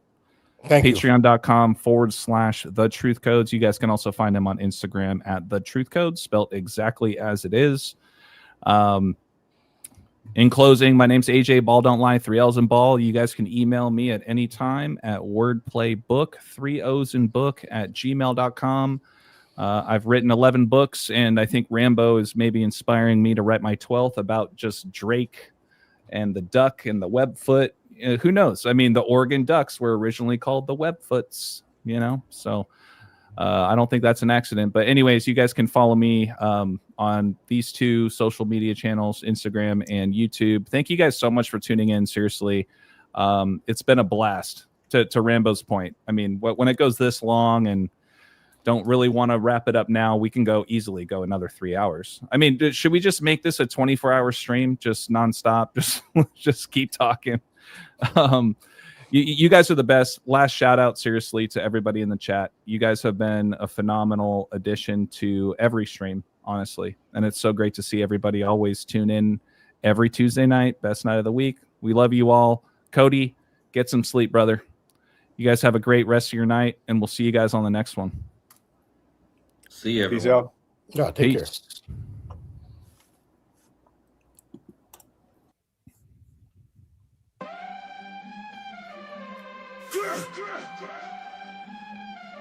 Grim blood. Yeah. And then, yeah, bruv. Yeah. Yeah, bruv. In it. Grim blood. Let me tell you about this one time. I went through a porthole and snuck into the North Pole and got picked up in a Hyperborean DeLorean. They said they knew I was a Webster Merriam historian, master the numerical Gregorian, the hysterical mystic, no more than a Pythagorean's conspiracy theory Ethereum in the etheric fear realm. I thought they were gonna take me to the crematorium in their Hyperborean DeLorean. Tested me on my Sumerian, Shakespearean, knew I was a numerical vegetarian Aquarian, that I knew about the Tartarians, barbarians, Mars radium, aliens. Salt of the earth, solution Selenian. Spent the night in a Hyperborean chamber. I looked around and thought, bruv, who hired the painter? Hyperborean memoriam, auditorium, all cause I got picked up in the Hyperborean DeLorean. Introducing